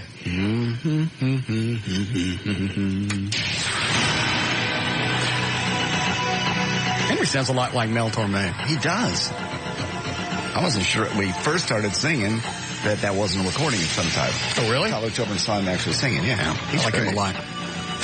All right. All right, reload this, Eddie. 5:45. J.D. Ryan's on Live 105.3. Thank you, Russ. All right. President Bush said today that Libya now would allow international inspectors. I mean, really, do you guys get around when I'm not here and talk about the crap that I do? No, we all have indiscretions. Why would anybody point a finger at you? I don't know. Think Eddie's lived a perfect life? Thank you. Well, it's just the way that he looked at me when he said it. No, because he said God wouldn't pick you to he was being, as somebody to heal. Be a healer. Well, to the best of his knowledge is biblically, he was just being honest. None of us are perfect. He wouldn't pick any of us. We think he'd pick Everett. Everett would be the closest. Probably. In this room. Well, I don't know about that, but I mean, we were talking about you. That's the reason your name came up. I know, but there's still, there's ways to... Never mind. Going with your fabulous newscast. President Bush said today Libya would now allow international inspectors to check for all weapons of mass destruction in the country. A step he said would be of great importance in stopping weapons of mass destruction in a global fight against terrorism. Bush said the war in Iraq and efforts to stop North Korea's nuclear program has sent a clear message to countries like Libya that will stomp them, and they must abandon their weapons programs. In apparent warning to Iran and North Korea, Bush said, I hope other leaders will find an example here in Libya's decision to acknowledge that it had tried to develop such weapons and now will let us check for them. You walk back to your table at the club, you pick up your drink. You don't know if it's been spiked or tampered with while you were gone. Now you might. A new credit card-sized drink spike detector launched this month can give you the answer within seconds. Just a smear of a drop or two of your drink on this little green spot of the paper, and if it turns blue, your drink has been tampered with. A kit with 4 tests retails at $7.65. Each pair of spots can identify 2 popular party drugs, ketamine, We don't care. Or GHB. Also, we don't use it. I don't have to. Because I marry women and whores. Here we go. So I don't need it. We're all in the festive spirit. Yeah. I'm not. And GHB. And now my holidays are ruined because I know that Eddie thinks that I'm a sleaze of society. He's not judging you. You didn't see his face when I said, why couldn't I heal somebody? He goes, because you married women and whores. We've all had indiscretion. He didn't have to call them whores. You called her a whore. That's me. Okay. It's like black people using the N-word. All right. The test, however, does not work on drinks containing fruit juice or milk. U.S. hospitals buying expensive new equipment such as reinforced toilets and oversized beds to treat their growing number of severely obese patients. 80% of the hospitals say they have treated more severely obese patients in the last year than ever before, with 17% saying they had remodeled it to accommodate the largest of patients. More than 30% of U.S. adults are obese, according to the U.S. Center for Disease Control and Prevention. That translates to 59 million people. Kentucky and West Virginia have the highest percentage of older adults missing all their natural teeth, according to data collected in 2002. All right, go back. I wasn't paying attention. Start again. Kentucky and West Virginia have the highest percentage of older adults missing all of their natural teeth, according to data collected by the Centers of Disease Control and Prevention. Slightly more than 42% of residents 65 and older in Kentucky, and West Virginia is close behind them. 41.9% of their seniors admitting having lost all their teeth. Researchers suspect a combination of economic, cultural, and medical factors were responsible for the loss of the teeth. That's Appalachia, where they take up snakes. So? That's what I do. I'm not talking to any of you. What's the matter now? Well, it's just funny. Right before the holidays, right before we break for the end of the rest of the year, I find out you guys have this low opinion of me. Nobody has a low opinion of you. Look at what I do. Look what Eddie's done. I don't know what Eddie's done. All those are rumors. No. He's never admitted any of them. We've seen the scars. Yeah, we know better. Nah. Nobody's perfect. Nobody's judging anybody. Eddie's judging me. He's not. And now I don't know what you guys do when I'm not around. Where did this come from? What do you mean what we do when you're not around? We don't do anything but work. You're so paranoid. I'm not paranoid. You're going to take this with you to the holidays and ruin your 2-week vacation. You always find a way to do that. Eddie wasn't judging you. Yes, he was. No, he wasn't. I saw it in his face. He was merely reciting facts. All right, go ahead. In case you didn't see this in the money. In the money section of USA Today, PNC Financial just released its 20th annual Christmas Price Index. It's a list that shows what the 12 days of Christmas would have cost at today's expense. Can you imagine? $65,000 for your 12 drummers drumming, your 11 pipers piping. That's going to cost you $2,000. 10 lords of leaping is $3,900. 9 ladies dancing, $4,200. 8 maids of milking is $4,120. It's not bad. 7 swans of swimming is only $3,500. 6 geese a laying is $150. 5 golden rings, depending on what you buy, of course. They say here $361. 4 calling birds is $400. 3 French hens, $15, same as last year. 2 turtle doves is only $60. And finally, the partridge in the pear tree is about $62.50, a total of $65,000 plus. Joan Rivers, here we go. Often says she goes in for plastic surgery. We were talking about this earlier. Every 2 years. That's what she told W Magazine. Joan Rivers says even had plastic surgery during her hysterectomy. They were going to close me up, and I said, let's get my plastic surgeon in here to give me a tummy tuck while it's already open. I had a big argument with the Cedars-Sinai Hospital people. They finally let her do it. Now a lot of women are doing it. Somebody needs to stop her ass. Actually, for her, it's too late. She doesn't even look human anymore. No, she doesn't. And her daughter right behind her. I'd like to know who did Jerry Jones. Yeah, that's the best. Of all the people I've seen, because we have a before and after picture, we know he's had plastic surgery. Had we not seen him before, I don't think you'd notice. Mm-mm. Yeah, it's very subtle. Yeah, with her, you can tell. You didn't have to know what she looked like ahead of time. And some of them doesn't depend on how much money they have, but they just get a bad job. Or they get so much of it, too. It seems like, a lot of these people get addicted to it and just have procedure after procedure, and that's when you start looking really weird. Well, a research from AOL found out that 6 out of 10 women hate their bodies. More than 50% of women would get plastic surgery if it was free. 10% want to change their looks completely. 36 are fairly happy with their bodies. Only 4% completely happy. The areas women want to change most. 41% worry about their body shape every day. They want to get rid of their stomachs, followed by their hips, their thighs, their breasts, and then their bottoms. So nobody else here has ever screwed a whore? Oh, Jesus. No, actually, no. I never have. You dated that chick that let guys peel to her while she was dancing in a tanning place with no tanning beds. We decided that's not prostitution, didn't we, earlier? We decided it was. No, we didn't. Whore. No. Will you let this go? Never. Oh, Lord. Go ahead. I have here. Finally, from Hold on. Is it the last one? Yeah, well, right. Yeah, it's a good. Cosmopolitan Magazine, ladies, here's bad habits that your man will never change, so stop trying to change us. Habit number 1, men check out any chick who half resembles Pam Anderson. Men's brains are organized to look for women who display signs of health for reproduction, thus a fixation on women's breasts. Also, blonde hair is an indicator of higher fertility levels. Studies have found that men I didn't know all these women were married when I was banging them. Yes, you did. You don't know that. Yes, you did. Studies have found that men are hardwired to be attracted to women with 70% hip-to-waist ratio. Men have worse peripheral vision than women. The theory goes that men's eyes are designed for hunting prey, so they have to focus on what they're looking at. Number 2, they love to gross each other out. Guys like to gross each other out because it's a way for them to express bravery and toughness to each other. Number 3, they'll always leave a trail. Men have fewer rods in their eyes, they say, which means we don't notice details like dust, crumbs, dirty socks as well as women do. Stop white van on the street. The what? I stopped white van on the street. That was dead right in front of me. No reason to miss that. Men like to show ownership, leaving stuff all over the house. House is a primitive way for guys to mark their territory. Number 4, just a couple left. Complete fixation on gadgets. The reason your boyfriend is obsessed with new technology like TiVo and stuff, it's mainly hormonal. Men are wired to understand things, while women are wired to understand people. That goes back to the caveman days. In order to survive, men needed to make use of tools. So today, we're hardwired to want to play around with gadgets. And they'll do anything on a dare or a bet. You ever see a group of people jumping off a cliff? Most of them will be men. It's pretty much biological.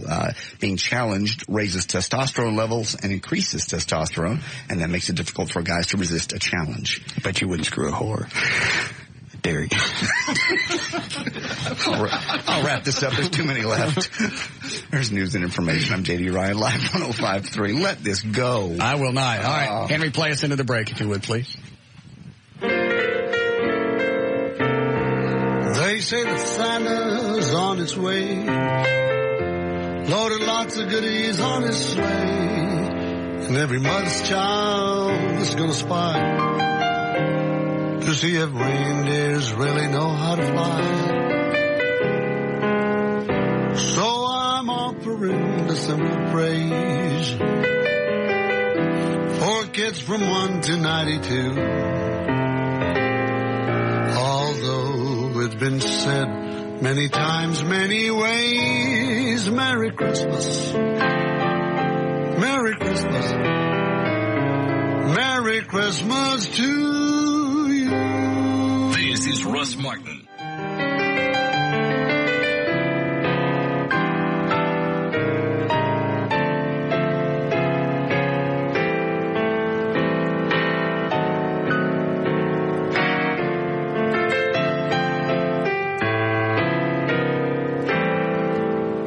I'll be home for Christmas.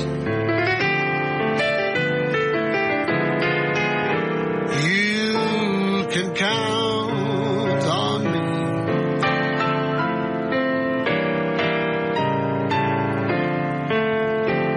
Christmas time. What's the matter with you? You're cracking me up.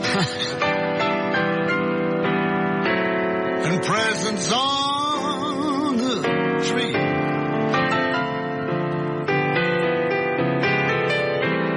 Christmas Eve will find me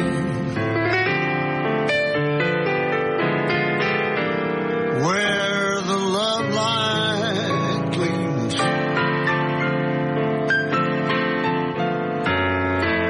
I'll be home for Christmas. If only you. Now, back to the Russ Martin Show. Live 105.3, the alternative talk station.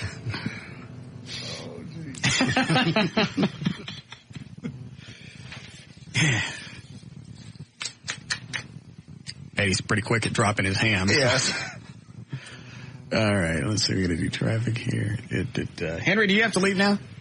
Well, I got about 5 more minutes, man. Okay. You're going to be at Three Forks tonight, and I forgot, did you say if you had a website or not? Yeah, it's H. Munoz. I'll tell you what, let me give you the new one. Why don't you write it down and we'll do it at the plugs at the end of the show? Okay, yeah, let's do that. Okay, very lovely Henry Munoz. Thank you. Okay, let's do traffic here. Where's Gail? There she is. All right. Here I am. Hi, Gail. Hi. What do you got? That's Henry. I got Blockbuster, but I'm going to read it. All right. All right. Eastbound I-20 at Cedar Ridge. Something is on fire, a vehicle of some sort, and it's causing backups in both directions. On eastbound I-30 at Haskell, they cleared the wreck, but traffic's backed up forever and ever. Amen. It's also got stuff backed up on southbound 35 Stemmons, too. Eastbound 635 at Central, that new exit to northbound Central on the right-hand side of the road has, I guess, created some confusion. It's been backed up across North Dallas all afternoon long. In Fort Worth on southbound East Loop 820 at Randall Mill, a crash, and also in Fort Worth on southbound 287 at Loop 820, a couple of lanes blocked, the left one, and that's got traffic flow coming out of downtown. Now at Blockbuster, rent or buy the True to Life story Seabiscuit starring Tobey Maguire. Rent Seabiscuit on DVD and video or buy it on DVD and make it a Blockbuster night. You guys have a great, great holiday, okay? Maybe when we come back, I will. Okay. Thank you, Gail. You have a good one, too. Weather brought to you by our content partner, AOL for broadband. Go to live1053.com for your free trial today. It's going to be cold tonight, 32 for the low, sunny, and 65 tomorrow. We have 50 degrees now, live 105.3. All right. Dan, is the married, the people that want to get married here? I need to go check, but they were about 5 minutes away when I talked to them. All right. And the crippled chick's still here? Yes. What am I going to do with her? I don't know. I don't know. Not healer, that's for sure. I got bad vibes about this. It seemed like a funny bit when she called in Wednesday and said, hey, I want you to do this. And she shows up and I don't want it. I thought, you know what? Friday's kicking off the holidays. I'll be more in the mood. And I don't want to now. Because I got to have to look at her in person. She's going to want me to touch her. She's going to want me to do hands-on. And Eddie said it's not going to work because I screw married women and whores. And there's just something about that, to me, that doesn't say sparkly lights and tinsel. I understand. It'll be fine. Now I know what Mary Magdalene felt like. Why? She was a whore for a while. I understand. it'll be fine. Everything will be great. Had a great show, wonderful time. Today? Yeah, it's been fun. It's been a fun show today. Absolutely. All right, whatever. Is that Dewana? Good. And who's on the hot? It's Johnny, and apparently she's getting on a plane in 10 minutes. All right, we'll make this quick. Hi, Johnny. Hey, Russ. What do you want to hit really quick? I'm sorry? What do you want to do? I want to remind people, last day for Pet Photos with Santa. Tomorrow, 10 a.m. to 5 p.m. at the shelter, 3201 Earhart. Details on the website, operationkindness.org. Right. And we have an incredible number of cute animals. We have 5 adorable little Schnauzer Terrier mixed puppies. They are to die for. They're just 8 weeks old. They're precious, 5 of them, and they're so cute. Plus, a great little poodle named Don King. Mm-hmm. He's black, and he has this pretty incredible hairdo. So, hence the name. Of course. So, anyway, and how I'm very sorry, racist of you. I'm sorry? Nothing. Let's go over there and put a gold tooth on him. No, come on. Do what, Johnny? I'm sorry. I am on my cell phone because I'm at the airport. Okay. I can't hear you too well. All right, then we'll see you when you get back. Okay. All right. Have a good weekend. Thanks Okay. a lot. All right. She didn't get around to, I think, Pets with Santa is 10 to 5 tomorrow at the shelter. The website is operationkindness.org. I don't think I'll be doing that again. What's the matter? He was asking me for a picture of my butt to put on this thing at Three Forks. Who, Henry? Yeah. Why does he want a picture of your ass? I don't. Because I stuck it in the window, I guess. I've seen a lot of things in windows I didn't want pictures of. Now, if that'd been a whore. Yeah, married women are a whore, I'd tell you. Please stop. I'll pay you cash. That's the deciding thing, is I don't want her in here now, because now I feel dirty. No, you're not dirty. You're more dirty than you were before. I know, but just something about the way Eddie said it. Because it was during the break, and you didn't get the same thrust on the air. I understand. Because I said, well, you know what? Maybe this would be the time that God would pick somebody and go, hey, this is the least suspecting person that would do this. I'll pick him. And he goes, no, it wouldn't work. Because of the lifestyle that you lead. Then I said, what do you mean? He goes, well, yes, married women and whores. There was no meanness in his voice. That's what I got out of it. It hurt me deeply. No, it didn't. It did. Almost enough to maybe stop. There you go. Hi, Dewana. Hi. How are you? I'm fine. And I think God loves us all, so it doesn't matter that you go with married women and whores. Okay? You know, I'm still not feeling better about what's going on here. Huh? Nothing. And you know what? There's some chick up here that wants me to do a hands-on healing because she's paralyzed. Well, and if she believes you can do it, guess what? It will work. Oh, if she's a married woman or a whore. Not to walk, she can bang her. Yeah. Yeah, if she gets up and walks, that means I can pork her. Right. Doesn't make any sense. All right. Since we're gone through the first of the year, I wanted to run through some of your predictions for 2004. Did you hit any for 2003? Yeah, although when you asked me that, I've just gone blank, but yes. Well, that's all right. Let's go to 2004. Okay. What is some of your big stuff? I think terrorism is going to touch our land again, and it's going to be a fright before the end of April or May. That will make us wonder if we were hit again. What part of the country? I'm not sure, but I think some of it's going to have to do with chemicals or something of that nature. We're going to think that it's, and I think the chemicals are going to be where towers are standing, and that doesn't mean like the Twin Towers. This means like something electrical or like a plant of some sort, you know, that's making electricity or something of that nature, and it could be around water even. Okay? Hello? Wow. Yeah. She's good. And That's what power plants are normally. Oh, God. Do you mean something like maybe the Hoover Dam? Well, it could, as long as I see towers there, which it's really weird because remember when I predicted the Gulf War? I don't think you predicted that. The one before with Bush Senior? No, you said we were going to fight the Mexicans. No, I did not. That's what you were talking about. And whenever I saw that war, I saw fire in the oil fields of Saudi, and I also saw it as a backward J. So this looks like there's some kind of towers. Also, I think... slow down. Okay. Who just understood what she said? Not a word. No. What was the backwards J thing? Well, that was from Israel. A backwards J from Israel. What does that mean? it was kind of a backwards J. If you look at it, where we fought was in a backwards J. You mean the shape of the country? Where from Israel, if you look down, it was a backwards J, and that's what I saw. Down at Kuwait and Iran. Geographically? Mm-hmm. Let it go, Everett. Yeah, that's what I saw. She's using letters to identify the country. Yeah, to where it was in geography. All right. Uh-huh. Go ahead. And Everett, don't make me get on you. USS Cole will take either another hit or it's going to be a battleship, because when I see the USS Cole, I think of it, and it's that's going to be an inflicted accident or appear to be one. Doesn't appear to be one at first. Do you think J.D. will propose to Joy? Yes. Now, Denver's also going to be the center of attention in the next 5 months. Why is that? Because I think we're going to have a government facility, and I'm not sure it's in Denver. What? The hell was that? He just let that go right by. We all see it coming. I don't know why that you won't just admit to it. What do I need to admit to? When I'm ready, I will. I don't need anybody else's help or approval. Dwayne says you're ready. Yeah. I think she's ready, too, and that's more to the point. You're shaking your head for? Because everybody knows she's ready. You love her. You've been around her for almost 3 years. Why not just go ahead and do the right thing? Why is that the right thing? It's fate. That's what she wants.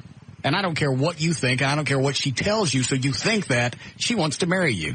She loves you. I love her too. We're okay. Happy. But that would involve... No, you're happy. She's not happy. That's right. She seems to... What do you know? Why have you never even met her? I'm just a psychic. Yeah. But I don't get things right, so don't worry about it. Yeah. I think you're going to be talking to her about it if you're not talking. Oh, I'm sure. Let's put it this way. She's going to be talking to you about it. Absolutely. Now, after today, she will be. and people offering rings? Absolutely. Over the whole vacation, this is going to hang over my head. Why are you so... You go, Joy. Why are you so angry about this? I'm not angry. It's just, can I just get away and just have a nice vacation without you tainting it somehow? Sure. Well, I think you're... Never mind. Yeah, it's too late. Go ahead, Duana. Well, he asked. I asked, but go ahead. Okay. I think there's a government facility that's going to be in the Great Plains or the middle of the United States, possibly around Colorado, and I'm wondering if it's Denver.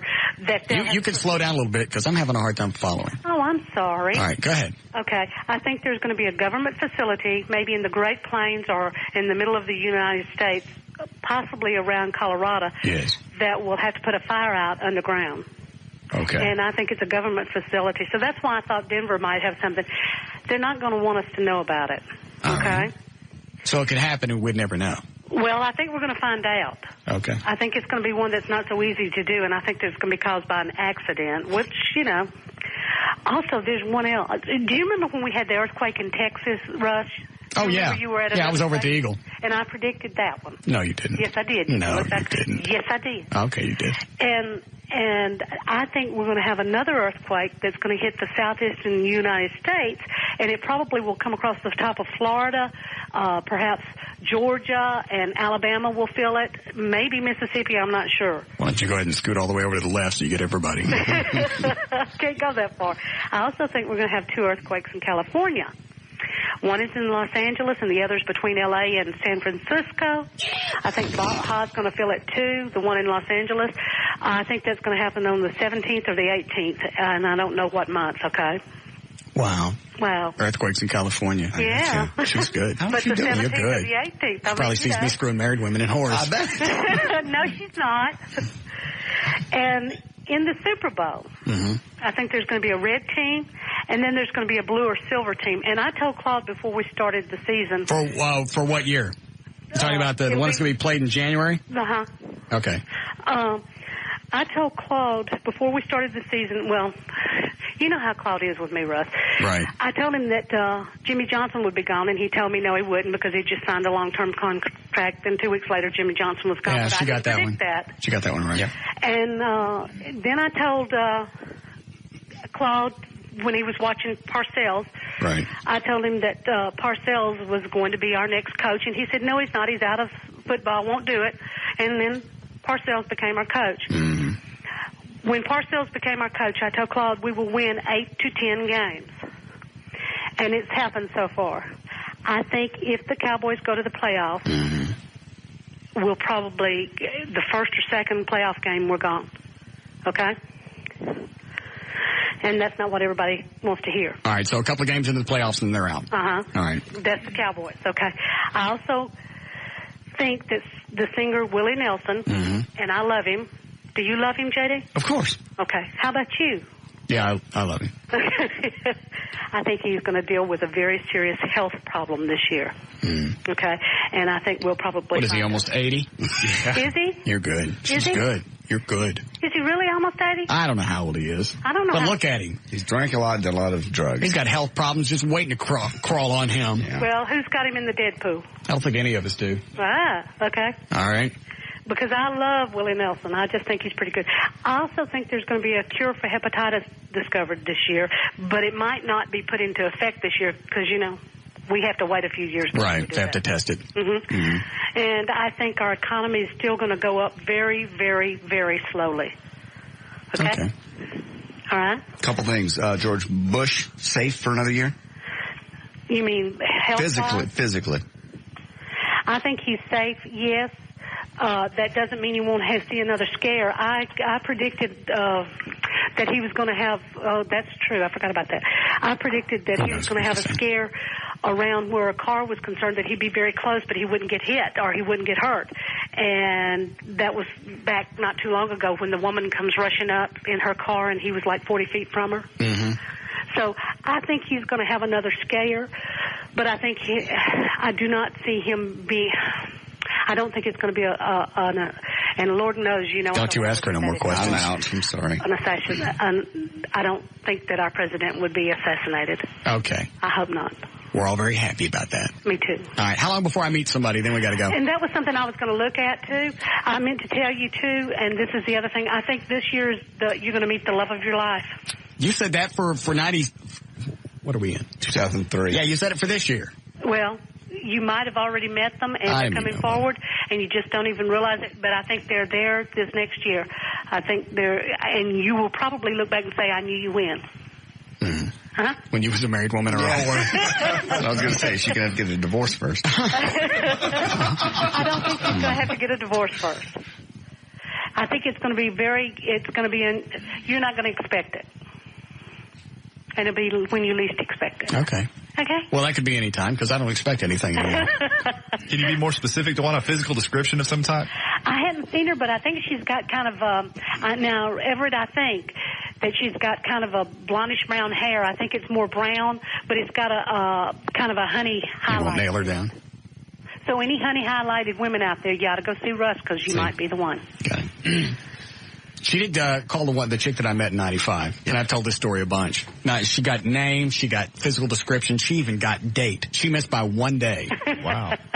Well, you know, the way I look at things is I look out there and see if it's hot or it's cold or whatever, and that's how I try to get the dates. Yeah. That's because she's good. You're good. What website you want to plug? Because you got so many of them now. Well, we can just go with Ghost Talk, and that's ghostpluraltalk.com if you want to, and you can get to everything else. Got color personalities and daily horoscopes and weekly and even pet horoscopes. That's something you ought to like. Oh, that's right. I forgot. She has one of her dogs do the pet horoscopes. But of course. And Misty's got some other things, too. Of course she does. So you'd like that. All right. Okay. Well, we got to go. I got to do a wedding and decide if I'm going to do hands-on this chick. You got to do hands-on. I'm against this now. You are. It sounded funny on Wednesday to do it and just watch her hobble out. Then, we all have a good laugh at Russ. Say a prayer and mean it.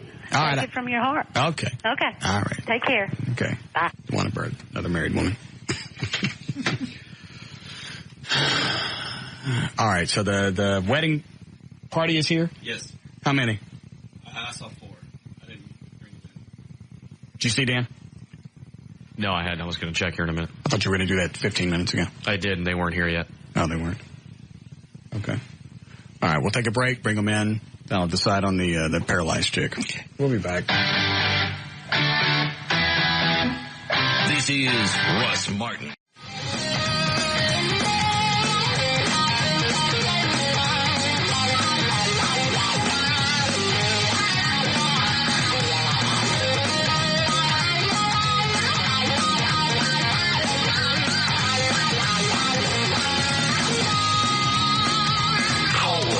Who's impervious to all that surrounds him.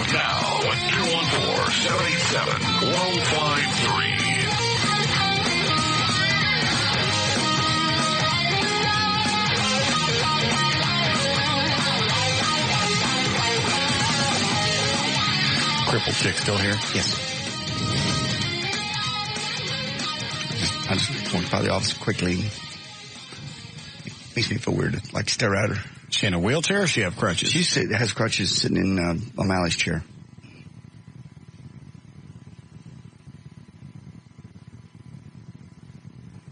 Okay. Do what you want. Go with your gut. I was going to do it until Eddie hit me. He didn't hit you. He did. He might as well. No. Who in this room could pick up a stone with... Don't even go there. Well, who? I mean, it's not the point. Well, it is the point. Exactly the point. God don't love you because you married women and whores. He didn't say that. That's what he meant. No. Not at all. All right, fine.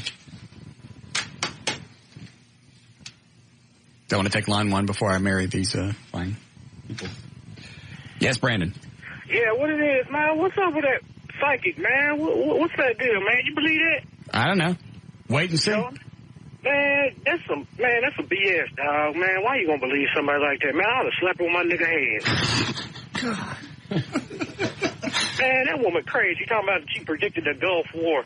Well, I'm glad she know the alphabet because that's about all she knows. Crazy ass hoe. Damn. She like big old JD's nigga head, probably. Get a head like another. How did I get in this? I don't know, but those two words together make me laugh. Okay. Say it again, Brandon. No. Is she a married woman or a whore? I'll bang her.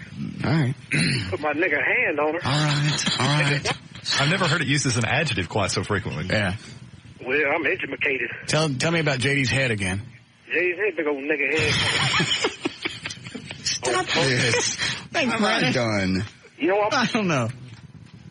I've never heard it described that way. It's not one. Let me look at it. Look. It could be. No. Do this. No. All right. God.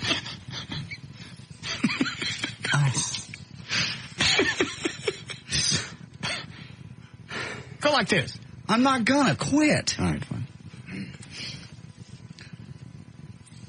Are all those people coming in here? Just for them. Okay. All right, bring him in. Let's get this over with. Joy's occasion. Let's get this over with. I'm just ready to go home. This whole paralyzed chick's really bothering me. Just don't do it. Well, it's my fault for telling her to come back. It's my fault for telling her to come up to begin with. Well, give her some nice parting gifts and send her on her way. Oh. All right. Oh, did you bring something? Nobody ever brings me anything. How very sweet of you. You bring me. Just in time. Okay. Because the other bottle is just about empty.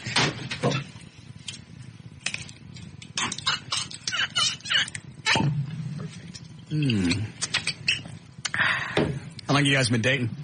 About 4 years. Where'd you meet? At work. We used to work together.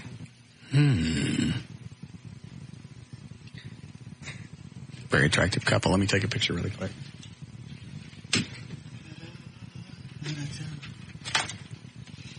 This don't cost.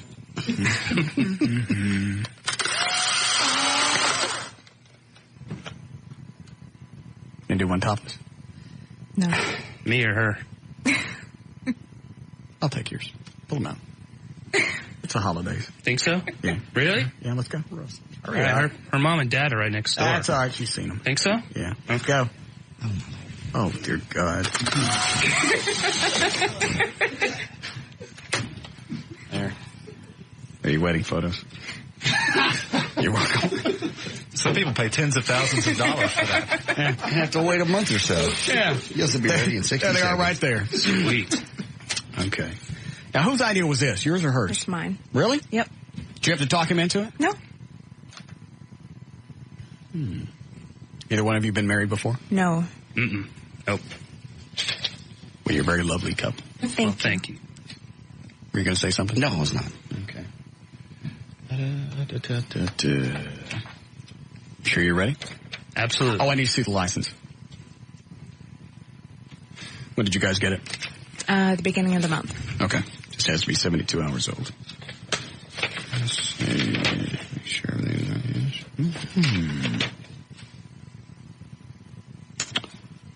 Denton. All right, everything looks lovely. I think this will be like my 24th. Is it really? 23rd or 24th wedding. That's hard to believe. Yeah. First one was April of 98. Wow. That's a lot. Yeah, we used to get dressed up, put candles and everything. Yeah. Now? Yeah, well. Now it's a couple of Polaroids and here are your wedding pictures. All right. And here we go. Are you nervous, sweetie? My hands are sweating. We have any, here, swap them on that. It's plastic. Make any difference. It doesn't cost either. Are you nervous? I'm okay. I'll be okay. Okay.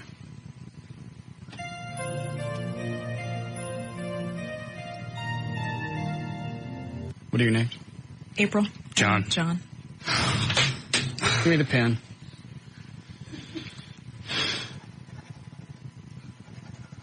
I should just get a blank form. Yes. If I accidentally call you Alice or Ronaldo, you'll forgive me.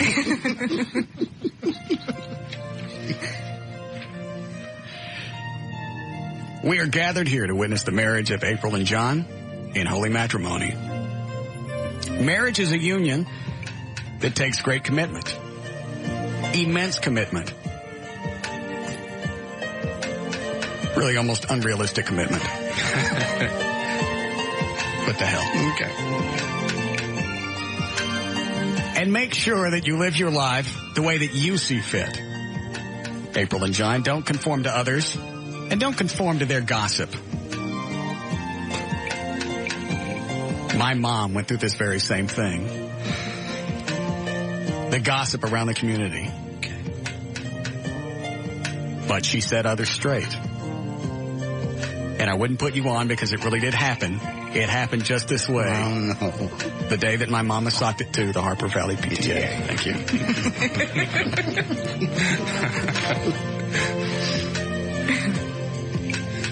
Who gives away this woman to this man?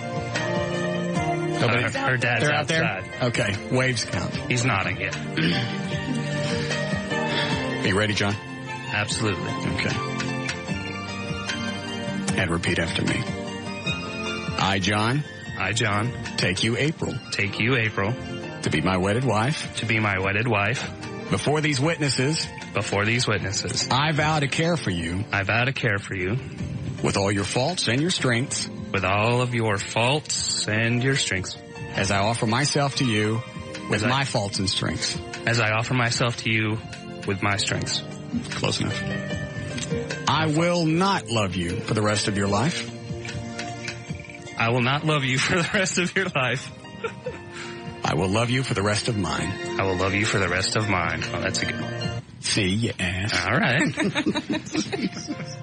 Now, April, repeat after me. Okay. Ditto. Ditto. Good. I don't have time for all this. I understand. Do you have rings? Yes. Mm-hmm. All right, well, you grab those. 15 minutes left. And I'll just make it. Okay. All right. John, repeat after me. And you'll take the ring and place it on their third finger. I give you this ring as a symbol of our love. I give you this ring as a symbol of our love. With it, I wed you. With it, I wed you. I give you my body, soul, and my heart. I give you my body, my soul, and my heart. April, take your ring. Can I say ditto? What? Can I say ditto? Yeah. Okay. I'm getting in a hurry. Yeah, I understand. Plus, I want to hurry up and get you married so I can screw you. All right. God, Russ Martin. Not now. Just wait a few minutes. I don't know what the rules are. Lord. Leave it. Yeah, let's see where I go this. The ring that you two have is a circle. A circle is the symbol of the sun and the earth and the universe. And it's worn on the third finger because of an ancient Greek belief that a vein from that finger goes directly to the heart. It's also the easiest finger to get the ring off when you want to throw it at somebody. The ring is a non-stop symbol of BS, a never-ending circle of conflict, confrontation, aggravation. We wish you well. April and John, you've both made the declarations prescribed by law and made a solemn vow and binding contracts with each other in the presence of these witnesses. With the authority vested in me by the Universal Life Church in Modesto, California, the laws governing the county of Dallas and the state of Texas, I am empowered and I am honored to pronounce you and you husband and wife. Thank you. Thank you, Russ. The bride. You're married. Come here. What? No, you're married. Come here. Do we need a break? All right. Well, congratulations to you both. Thank you. Thank you very much. Here, one more picture. Still no topless? Sorry. Do you want him to be topless? Not He'll be again. I don't topless think again. anybody needs that. No, it's, the magic's gone. Mm-hmm. Can we get a picture with you? Do we have to wait till you get off the air? Here, I'll just take it myself. Hold on.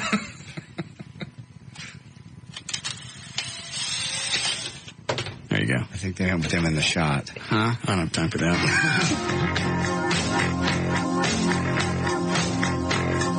This is Russ Martin.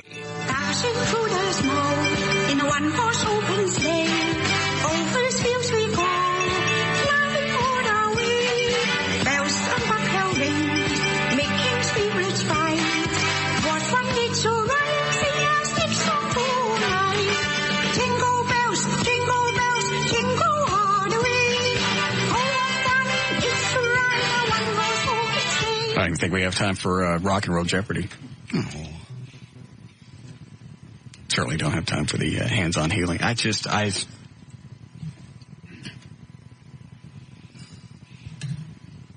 What? There's no... She's waited this long. I know. Okay. We don't really have time for Rock and Roll Jeopardy. We do have 5 minutes. Long enough for them. Bring it around. Is the thing Eddie said really eating at you that much? No, it was funny to... juice it. Yeah. Oh. Well, kind of the way he said it. I've just never had anybody look at me and just directly come out and go, because you married women and whores. I always thought, kind of I had, if I really wanted to be ministerial, I could. If I wanted to. All ministers are human. They made errors. I mean, you're human. You've probably banged more porn stars than most of them. Maybe. It's funny. Eddie just kind of closed the door. Yes. And again, that's Eddie's belief. It's not necessarily the way God looks at it. All right, let me do it this way. What? If this bit goes bad, the very last one we do of this year, if it goes bad, it's going to F up the entire holidays. That's ridiculous. And we're going to have show meetings all the way up to... Screw the crippled bitch. We're out of here. Seriously, let's do something else. Anything else. I'm not kidding. If she comes in... Out. Seriously. I can see that happening. I don't mean to be ugly. I'm not being ugly. It's not worth the risk. Yes, I am being ugly. I'm dead serious. I'm absolutely, as I'm standing here, if she comes in and this puts a damper at the very end of the show, you know damn well, in my mind, the entire 4 hours sucked, and that's going to screw up the next 2 weeks. Got a great show, great day, great time. Absolutely. Let's celebrate and leave early. I'm dead serious. I'm not kidding anymore. It's beyond fabulous. I can't see this coming out to be something really positive, so let's just don't. And that ain't radio crap. I'm just saying, now that you've said that, I can see that. Well, and you've already got it in your mind that it's going to be screwed up. So even if it's fabulous, you'll still think it's not good. A great show. Right. Great show. Russ. Shut up. Thank you, Everett. I'll take this and we'll go. Yes, Don? Hey, Russ. Tell you what. Go ahead and heal the cripple chick. Right after it, do Whitey got run over by Ashante, save the bit, go out on a good note. Is this the Don that runs the website? Yeah. I don't believe I'll be taking your advice. You ever played the Virgin Mary 911 call? It's kind of become a tradition. Has it really? Yeah. Sure.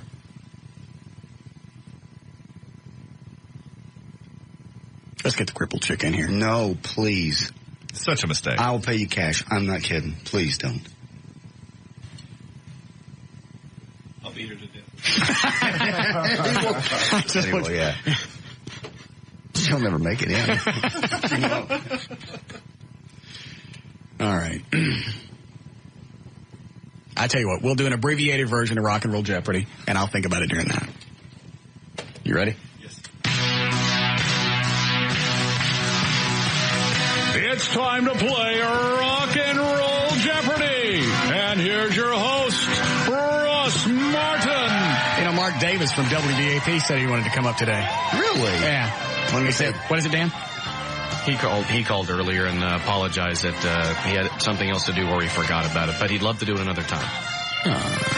Okay. Anyway, he said he could stomp us in this. Oh, yeah. That's everybody can say that when they're sitting in the car, not up here. Yeah, the pressure's not on. Man. Well, it's not even the pressure. For some reason, when you sit in the car, you know one of the two. You know the song or who did it, but not always both. Right. You coming in here, Dan? Come on. All right. We've got people on the phone. What could they win, John? They could win 12 months bronze level web hosting service from BurtBiz.com, the official web host of Live 105.3 and the Russ Martin Show. A month of fitness at Larry North Fitness in his book, Living Lean. I've got more. $50 gift certificate to ProFlowers.com. Let's see. 4-pack of passes to see Stuck on You with Matt Damon and Greg Kinnear, and a free concealed handgun class from the DFW gun range. All right. Everybody check their buzzers, Dan. JD. Everett. And there's mine. All right, Eddie, what's the genre? Mostly 70s and 80s. All right, let it float. Russ. What is In Excess, Suicide Blonde? Correct. Russ. What is Supertramp? Give a little bit. Correct. Was Rock the Boat by the OJs? Incorrect. So I'd like to know where you got the notion. Said I'd like to know where you got the notion. Rock the boat, don't rock the boat, baby. Rock the boat, don't tip the boat over. What is it? The Hughes Corporation. Rock the boat. Everett. What is My Sharona by the Knack? Correct. Everett. What is Another One Bites the Dust by Queen? Correct. Everett. What is Feel Like Making Love by Bad Company? Incorrect. Since when? Baby, when I think about you. Yeah, it's Bad Company. What do you have? I had 38 Special. Oh, no, that's wrong. You're wrong, Eddie. Everett's right. Okay.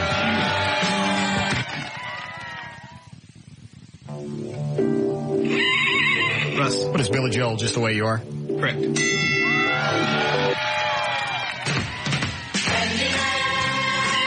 Russ. Sammy Davis Jr., the Candyman. Correct. Man. All right, everybody, gather around.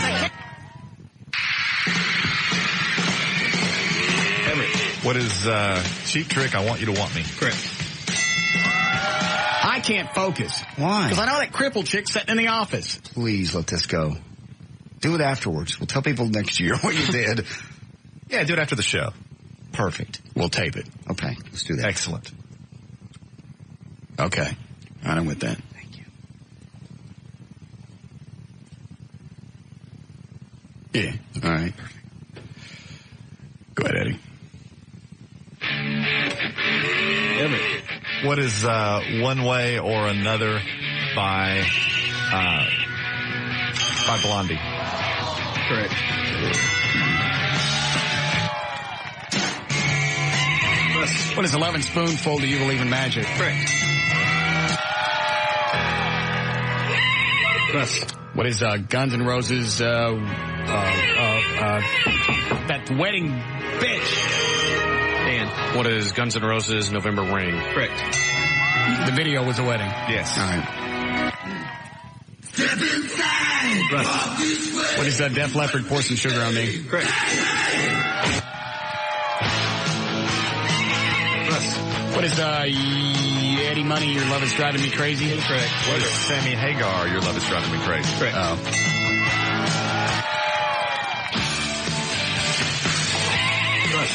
What is The Warrior by Crippled Chick? What is The Warrior by Scandal? Correct.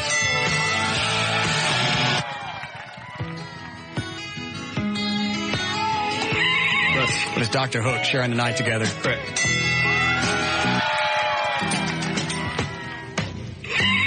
Russ. What is Paul Simon, 50 Ways to Leave Your Lover? Correct.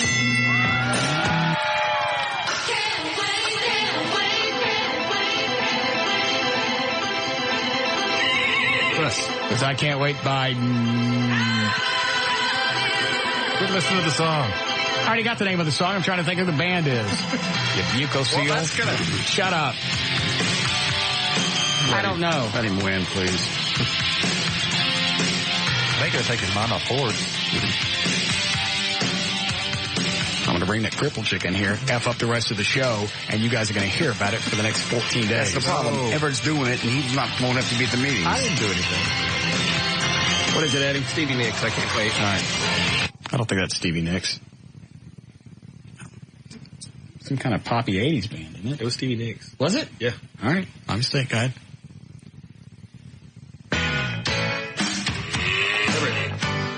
Talking. What are the Talking Heads? Baby, baby.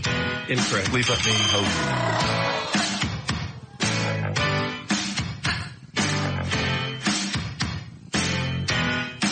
Hey, David. What's the name of the song? Stay Up Late. Okay.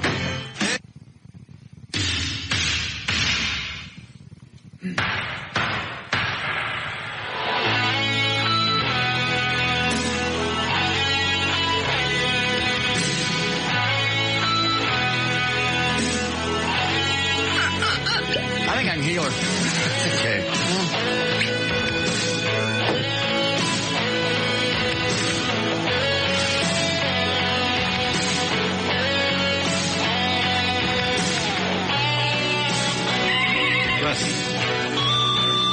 What is it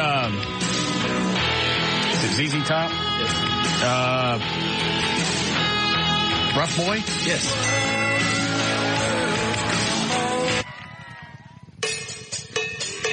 Everett. What is Van Halen? Dancing on a Way? Correct. Russ. It's Tom Petty and the Heartbreakers, Refugee. Correct. Russ. What is Free for All, Ted Nugent? Correct. Never Tied. Some people call me. What is the Steve Miller Band, the Joker? Correct. Some call me.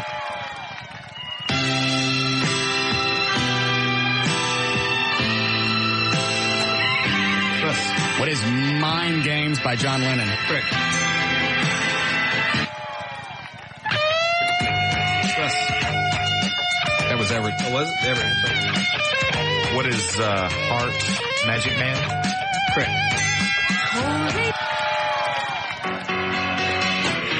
Everett. What is Bob Seger and the Silver Band, Old Time Rock and Roll? Correct. Russ. Was Aerosmith, Love in an Elevator? Correct.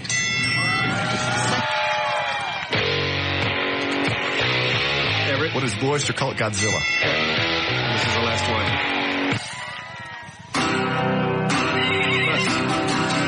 Was Lola by the Kinks? Correct. Score. I got one. Dan got one. Everett got 9. You got 10. Tell Sean what he has. John's got a month of Go fitness. get the crippled chick. Larry on a roll. No, and a book. Also, 12-month bronze level web hosting service at birthbiz.com. $50 gift certificate at proflowers.com. A free concealed handgun class from the DFW gun range. And 4 tickets to see Stuck on You with Matt Damon and Greg Kinnear. This is Russ Martin.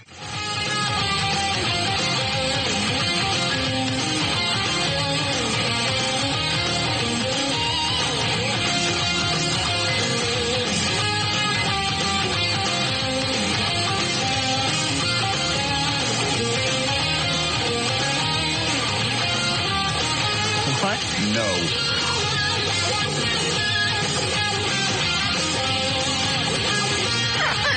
I think I can do it now. No.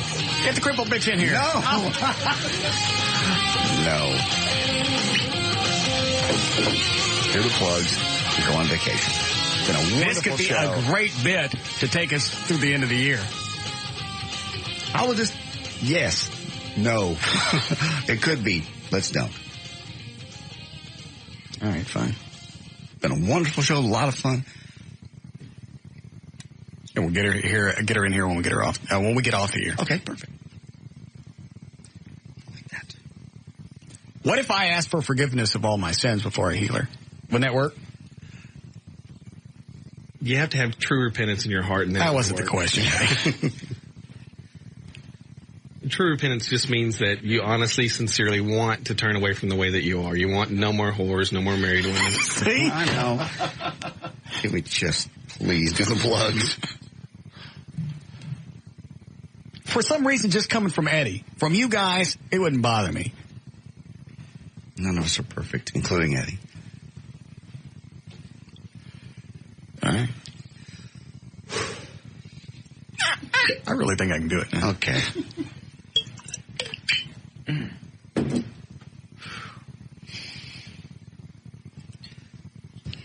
What? All right, we'll go. Thank you. Do I want to take any of those phone calls before we go? No? All right, let's do the plugs and go. You ready? Mm-hmm. I am. Good. Thank you to Henry Munoz. You can see him at Three Forks for the music today. Also, his part-time business is Adams Munoz Signs. Phone number 469-330-9500. And also thank you to Dewana Bird for her 2004 predictions. Her website, ghoststalk.com. She's good. She is good. And for more information about the Russ Martin Show, go to russmartin.com. To get any answers to any question you may ever have about the show, go to russmartin.info. To instant email us only during the show, send that to studio@russmartin.com.